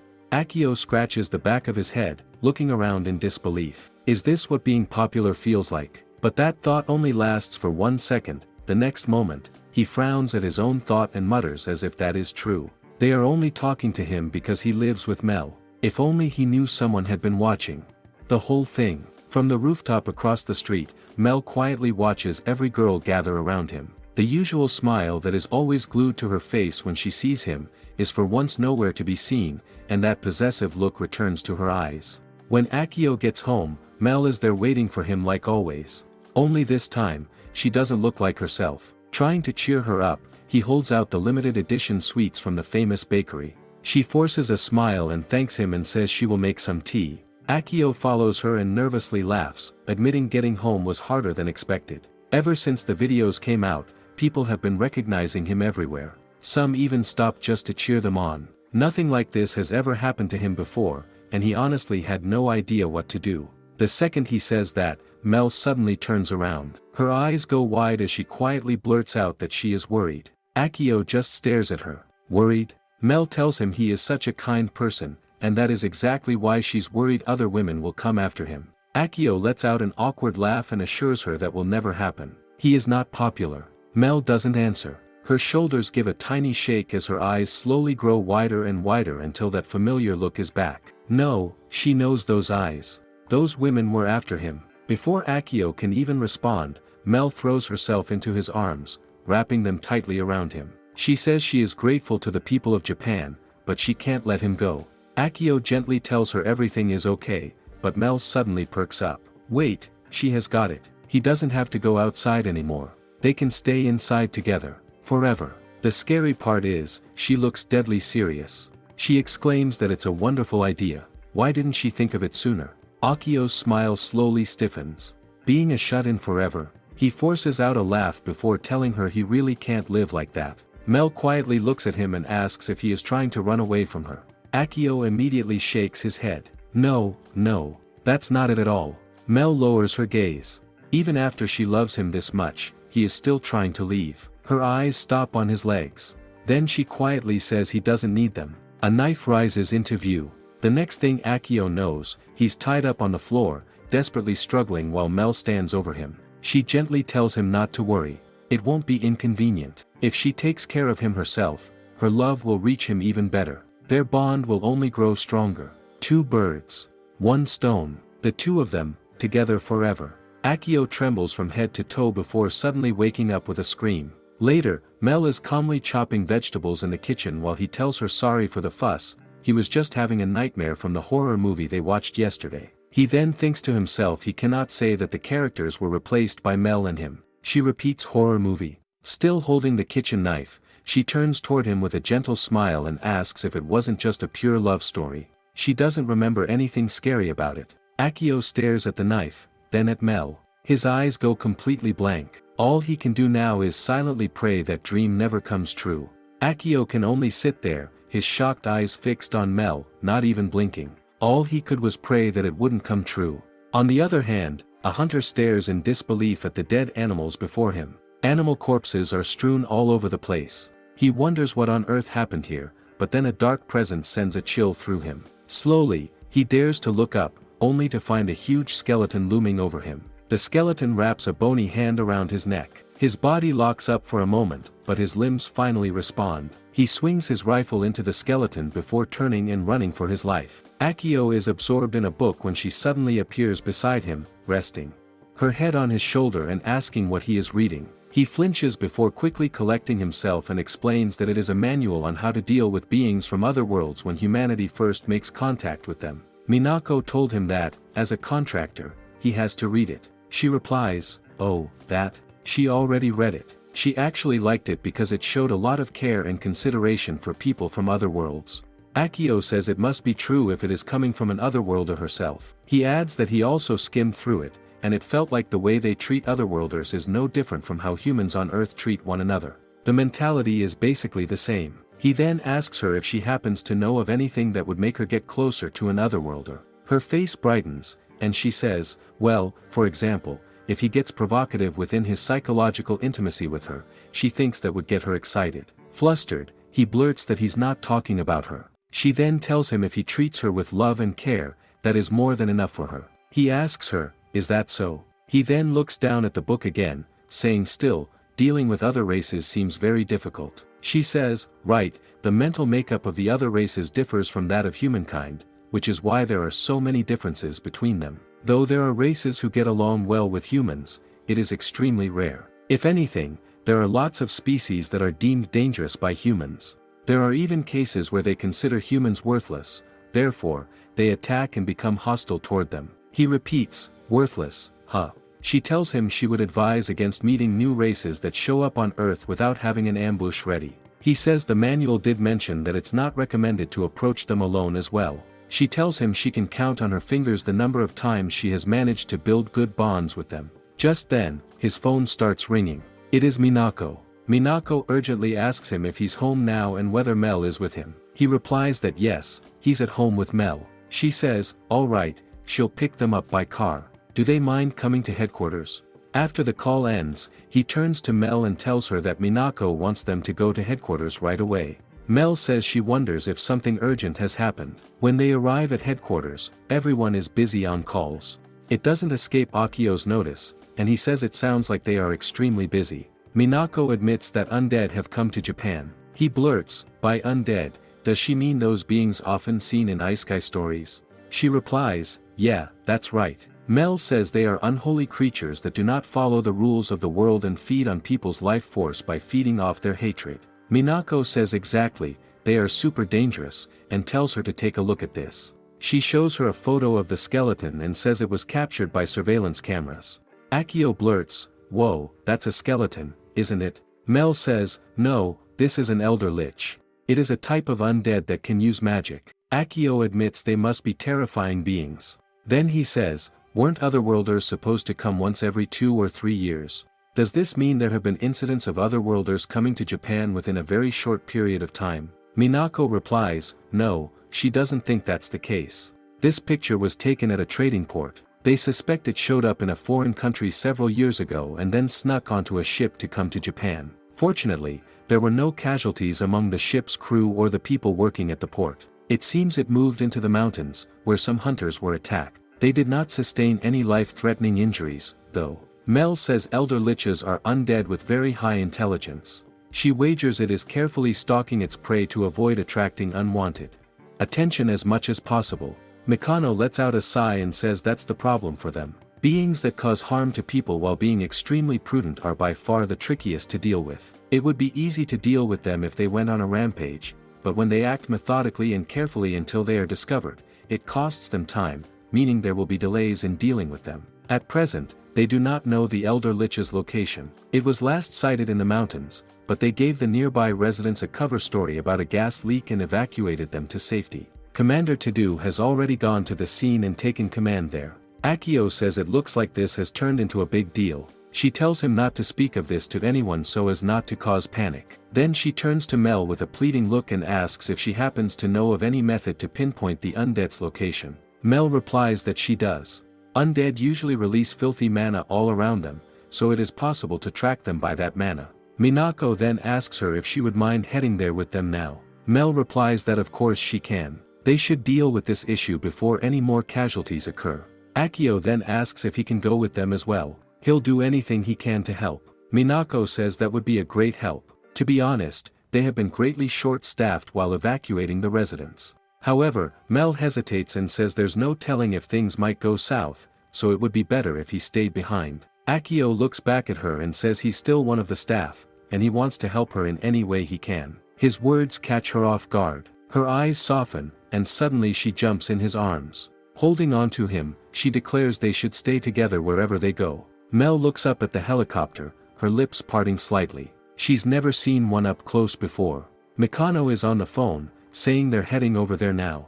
While waiting, Akio looks down at the uniform he's been given, quietly checking it. Once they get on the helicopter, Minako glances at their equipment and asks if they're really fine with such light gear. They have body armor specially made by Palfi. Mel gives a small smile and admits she appreciates the thought, but she'd rather head into battle wearing the gear she's accustomed to. As they land, Akio steps out of the helicopter and takes a moment to recover. The engine was crazy loud. His eyes drift to the soldiers standing by with rifles and other weapons. He quietly gulps. This is a world he's never been involved with before. The manager walks over and welcomes Mel with a polite nod, thanking her for coming. He says Mikano has already filled him in, and they're very grateful for her cooperation. Mel smiles faintly and tells him it's only natural, so he shouldn't pay it any mind. His expression turns serious as he says he'll cut straight to the chase. Do they know how to find the exact location of the elder liches? Mel thinks for a moment before replying that she needs to get reasonably close to them. It would help if she could go to the place where the hunters encountered them. He nods and says very well, they will guide her there. He then calls over Mikano and Yanagi, instructing them to accompany Mel and guide her to the location while providing support if they happen across their targets. They are to report everything through their walkie-talkies and continue monitoring the situation until the squad arrives. Once they're there, they'll surround the elder liches and deal with them swiftly. He turns back to Mel and asks if she's alright with that plan. She gives a light nod, saying she doesn't mind at all. Standing off to the side, Akio lets out a quiet breath. The nerves are really getting to him. The manager then turns to him and says he'd like him to accompany Matsuoka and check weather. All the residents have been evacuated. A man steps forward with a friendly smile, introducing himself as Matsuoka and saying he's looking forward to working with him. Akio returns the greeting, introducing himself as Akio Urabe and thanking him. The manager smiles reassuringly. He knows the job can be a little dull, but it will allow the frontliners to focus on the mission, so he's counting on them. Akio nods without hesitation and says he understands. Just then, Mel looks toward Matsuoka and asks if he could show her the map of the area he'll be patrolling. He blinks in surprise before quickly nodding. Of course, he mutters, unfolding the map for her. She really works fast. Mel quietly studies the map, her eyes moving from one route to another. After a moment, she says she'll memorize it. Watching from the side, Mikano lets out a helpless sigh. She'd rather Mel focus on the elder liches, but whenever it's about Akio, she gets complete tunnel vision. Minako declares that they're all set. She tells Mel that Palfi has enhanced both their gear and weapons. Mel glances over them before asking, yeah, with runes, right? Minako admits she's lost count of how many times those runes have saved people's lives. They owe Mel more favors than they can count. Yanagi chuckles and says he'll buy her some sweets later. Mel gives a small smile at that. Minako then asks if she'd mind casting enhancement magic on everyone before they leave. Mel agrees without hesitation and casts body enhancement magic over the group. Minako blinks in surprise as the magic settles over her and admits it's the first time someone has ever cast enhancement magic on her before a mission. Now she can't wait to see how it performs. Taking one last look at the GPS, Minako says they'll guide Mel to the sighting spot while confirming their location along the way. Before leaving, Mel turns toward Akio. Her gaze softens as she quietly tells him she is leaving. Akio gives her a small smile and tells her to be careful. The corners of her lips lift into a smile. She promises she will, then gently reminds him to take care of himself too. With that, the three of them being their journey, moving deep into the forest. The security personnel left behind watch them disappear into the trees. One of them lets out a whistle, saying they're so fast. Look how far they've gone already. Another quietly mutters that this is the power of magic. Standing beside Akio, Matsuoka gestures ahead, saying they should get moving too. They begin going from house to house, broadcasting through loudspeakers that evacuation orders have been issued and everyone should leave the area immediately. As they pass one of the houses, Akio suddenly pauses.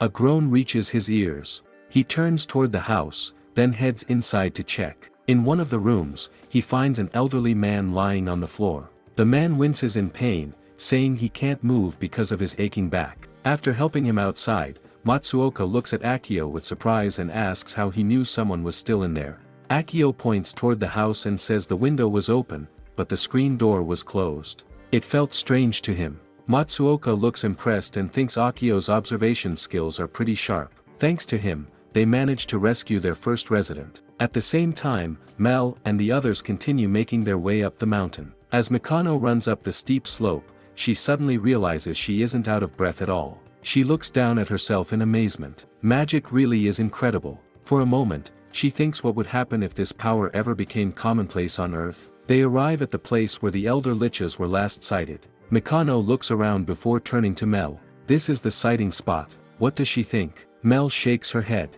She can't feel their presence nearby. However, traces of their unholy mana still remain. If they follow those traces, she's confident they will find them. Mikano gives a firm nod. Then they need to give chase immediately. Mel however says there is just one problem. It seems the elder liches have already siphoned the life force from several wild animals. She lifts her gaze toward the forest ahead. Those animals are on the move. They soon come across a pack of undead wild animals.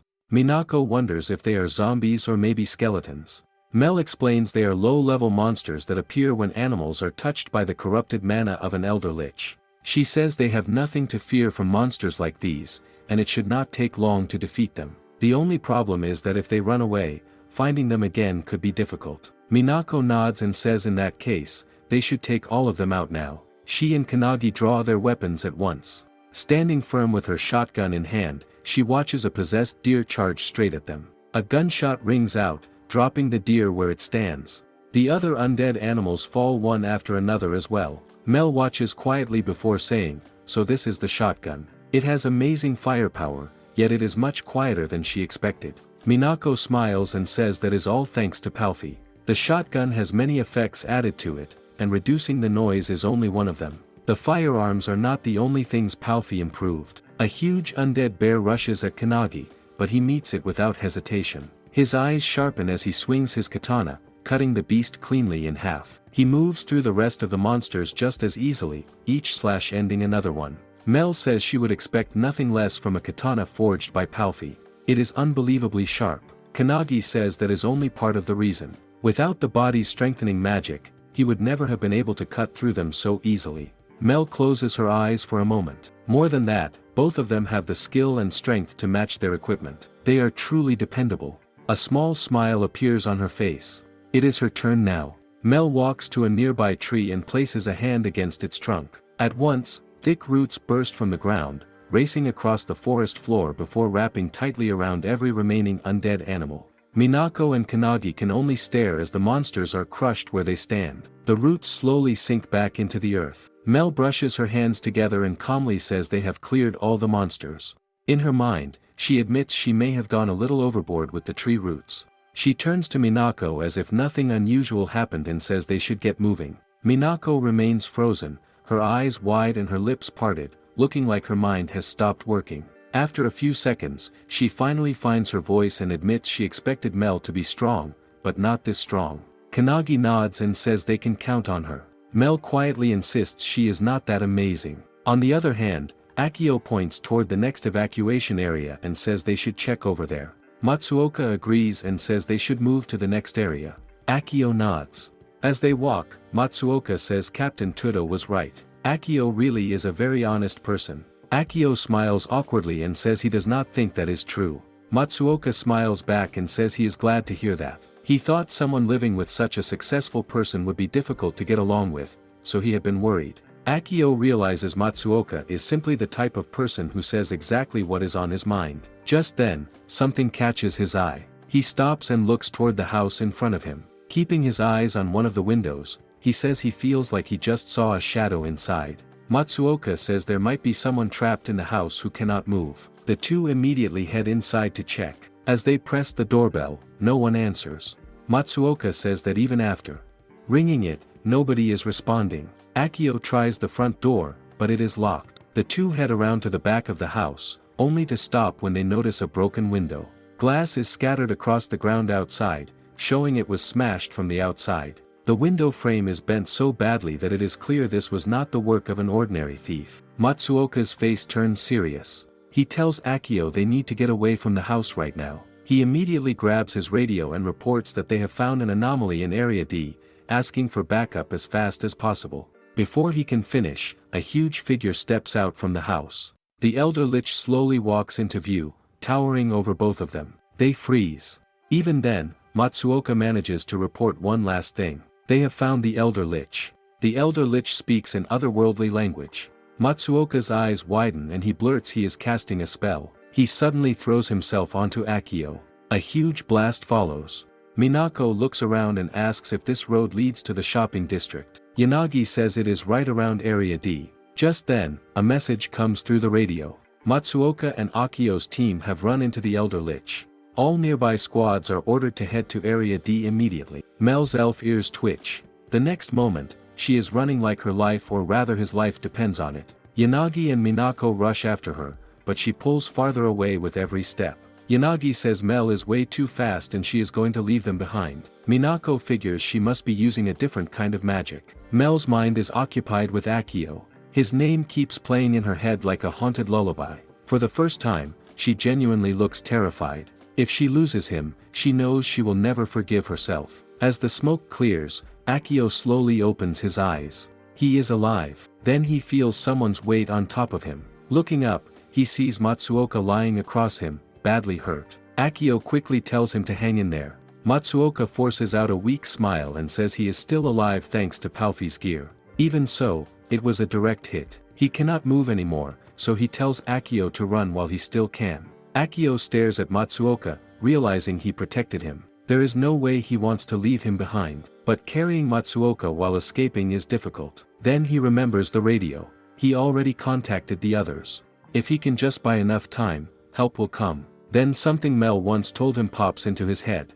Mel once told him, if the other races see no worth in keeping someone alive, they would automatically attack them. He realizes he has to do something that will be of worth to the enemy. Akio quickly pulls out the magic or Mel and Palfi made for him. He holds it up and asks the Elder Lich if there are things it wants to know about this world. He says he will answer any questions. The Elder Lich pauses.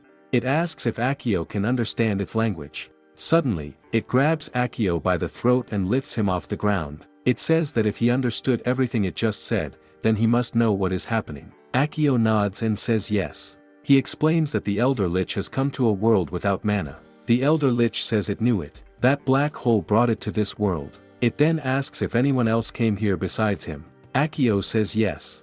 They found another person soon after arriving. The Elder Lich says that person was lucky, because the Elder Lich landed on a tiny island with nothing on it and stayed there alone until a ship finally passed by.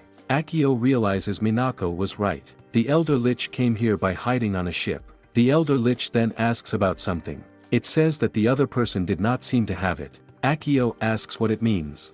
The Elder Lich describes a weapon that fires small stones and makes a loud noise. Akio realizes it means guns. The Elder Lich repeats the word. It says their firepower is impressive, making them dangerous weapons. It came to this building hoping to find one, but there were none. So where can it get one? Akio tells it that guns can only be owned by certain people. They are not easy to get. The Elder Lich asks if they are weapons only chosen warriors can use. Akio quickly says yes. The Elder Lich nods. It says keeping quiet and watching this world instead of causing trouble right away was the right choice. It will hide for a while, keep watching, and feast on as many humans as it likes until the right time comes. Before that, it will reward the one who taught it all this. As thanks, Akio will become the first human it eats in this world. Still hanging in the Elder Lich's grip, Akio struggles to breathe. His feet kick helplessly in the air. Behind him, Matsuoka weakly calls his name. Help still has not arrived. His vision starts to fade. With the little strength he has left, Akio calls out one name. Mel. A gust of wind sweeps through the street. Mel comes flying in with rageful eyes, hurling herself straight at the Elder Lich. Mel suddenly kicks the Elder Lich with so much force that it flies several feet through the air before crashing into a wall. The upper part of the wall breaks apart from the impact. The undead shakes and lets out a groan. It starts to ask how, but before it can finish, thick tree roots burst from the ground and wrap around its body like ropes. Mel stands there, glaring at it with pure anger. Sitting beside Matsuoka, Akio calls out to her. He thanks her for coming. Mel answers right away. Of course she came. She then starts chanting. A soft wind blows around Akio and Matsuoka as warm light covers them. The pain in their bodies quickly fades away. Matsuoka says it feels like the pain was never there in the first place. So this is Mel's healing magic. Mel walks over and kneels in front of Akio. She takes both of his hands and holds them tightly. Her eyes are filled with worry and relief. She says thank goodness she made it in time. When she thought she might lose him, she was terrified. She has never been so scared before.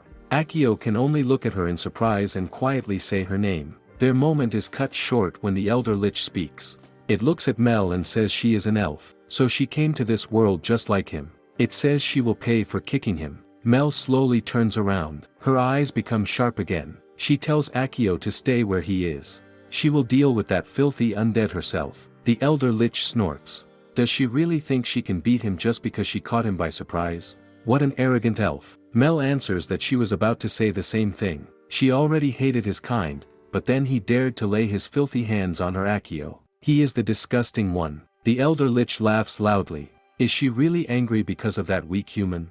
It calls Akio pathetic, saying he got so desperate that he tried to talk his way out of dying. It was funny to watch. Getting angry for someone like him is just as pathetic. The Elder Lich floats into the air. It asks if Mel is a magic archer. Then it laughs again. Magic archers are average at magic and average at archery. It fought many of them back in its world, and every one of them was weak. Mel calmly says that part is true.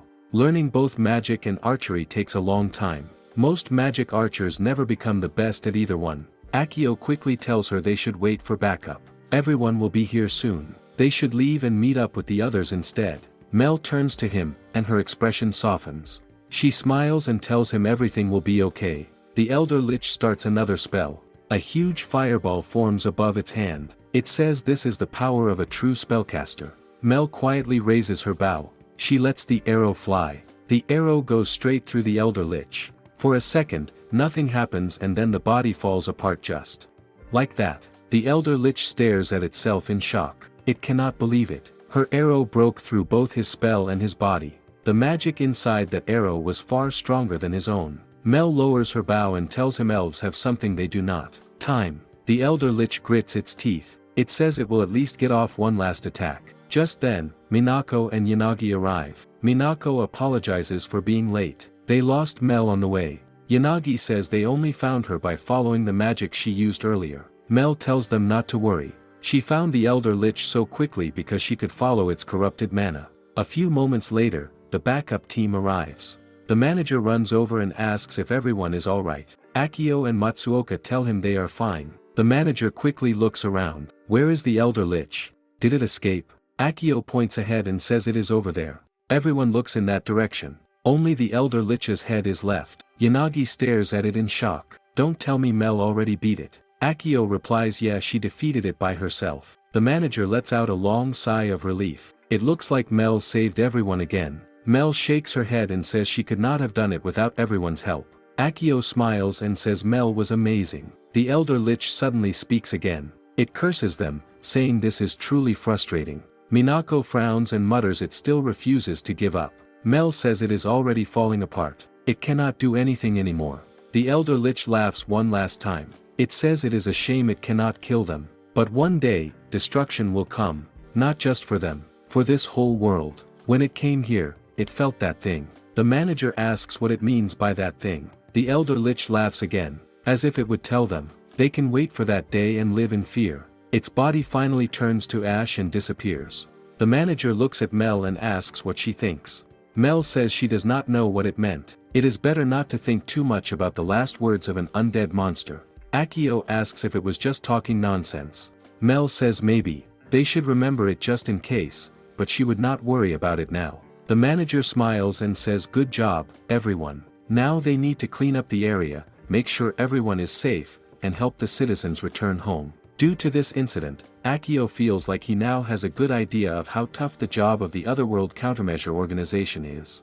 After that, this undead incident was divulged to the public and everyone gave Mel high praise, and due to expending so much mana, Mel took a lengthy rest. One day she casually climbed onto his lap. He could only sit there with red painting his cheeks, before finally asking her why she was sitting on his lap. She simply said, Relaxing speeds up the process of replenishing mana. However, he blurts, "It has been several days though, does mana really take that long to replenish?" She presses her cheeks against his again and lets out an affectionate smile saying, "Who knows? She took her sweet time recovering." And that concludes the video today. Make sure to leave a like and subscribe. Leave a comment if you want another part.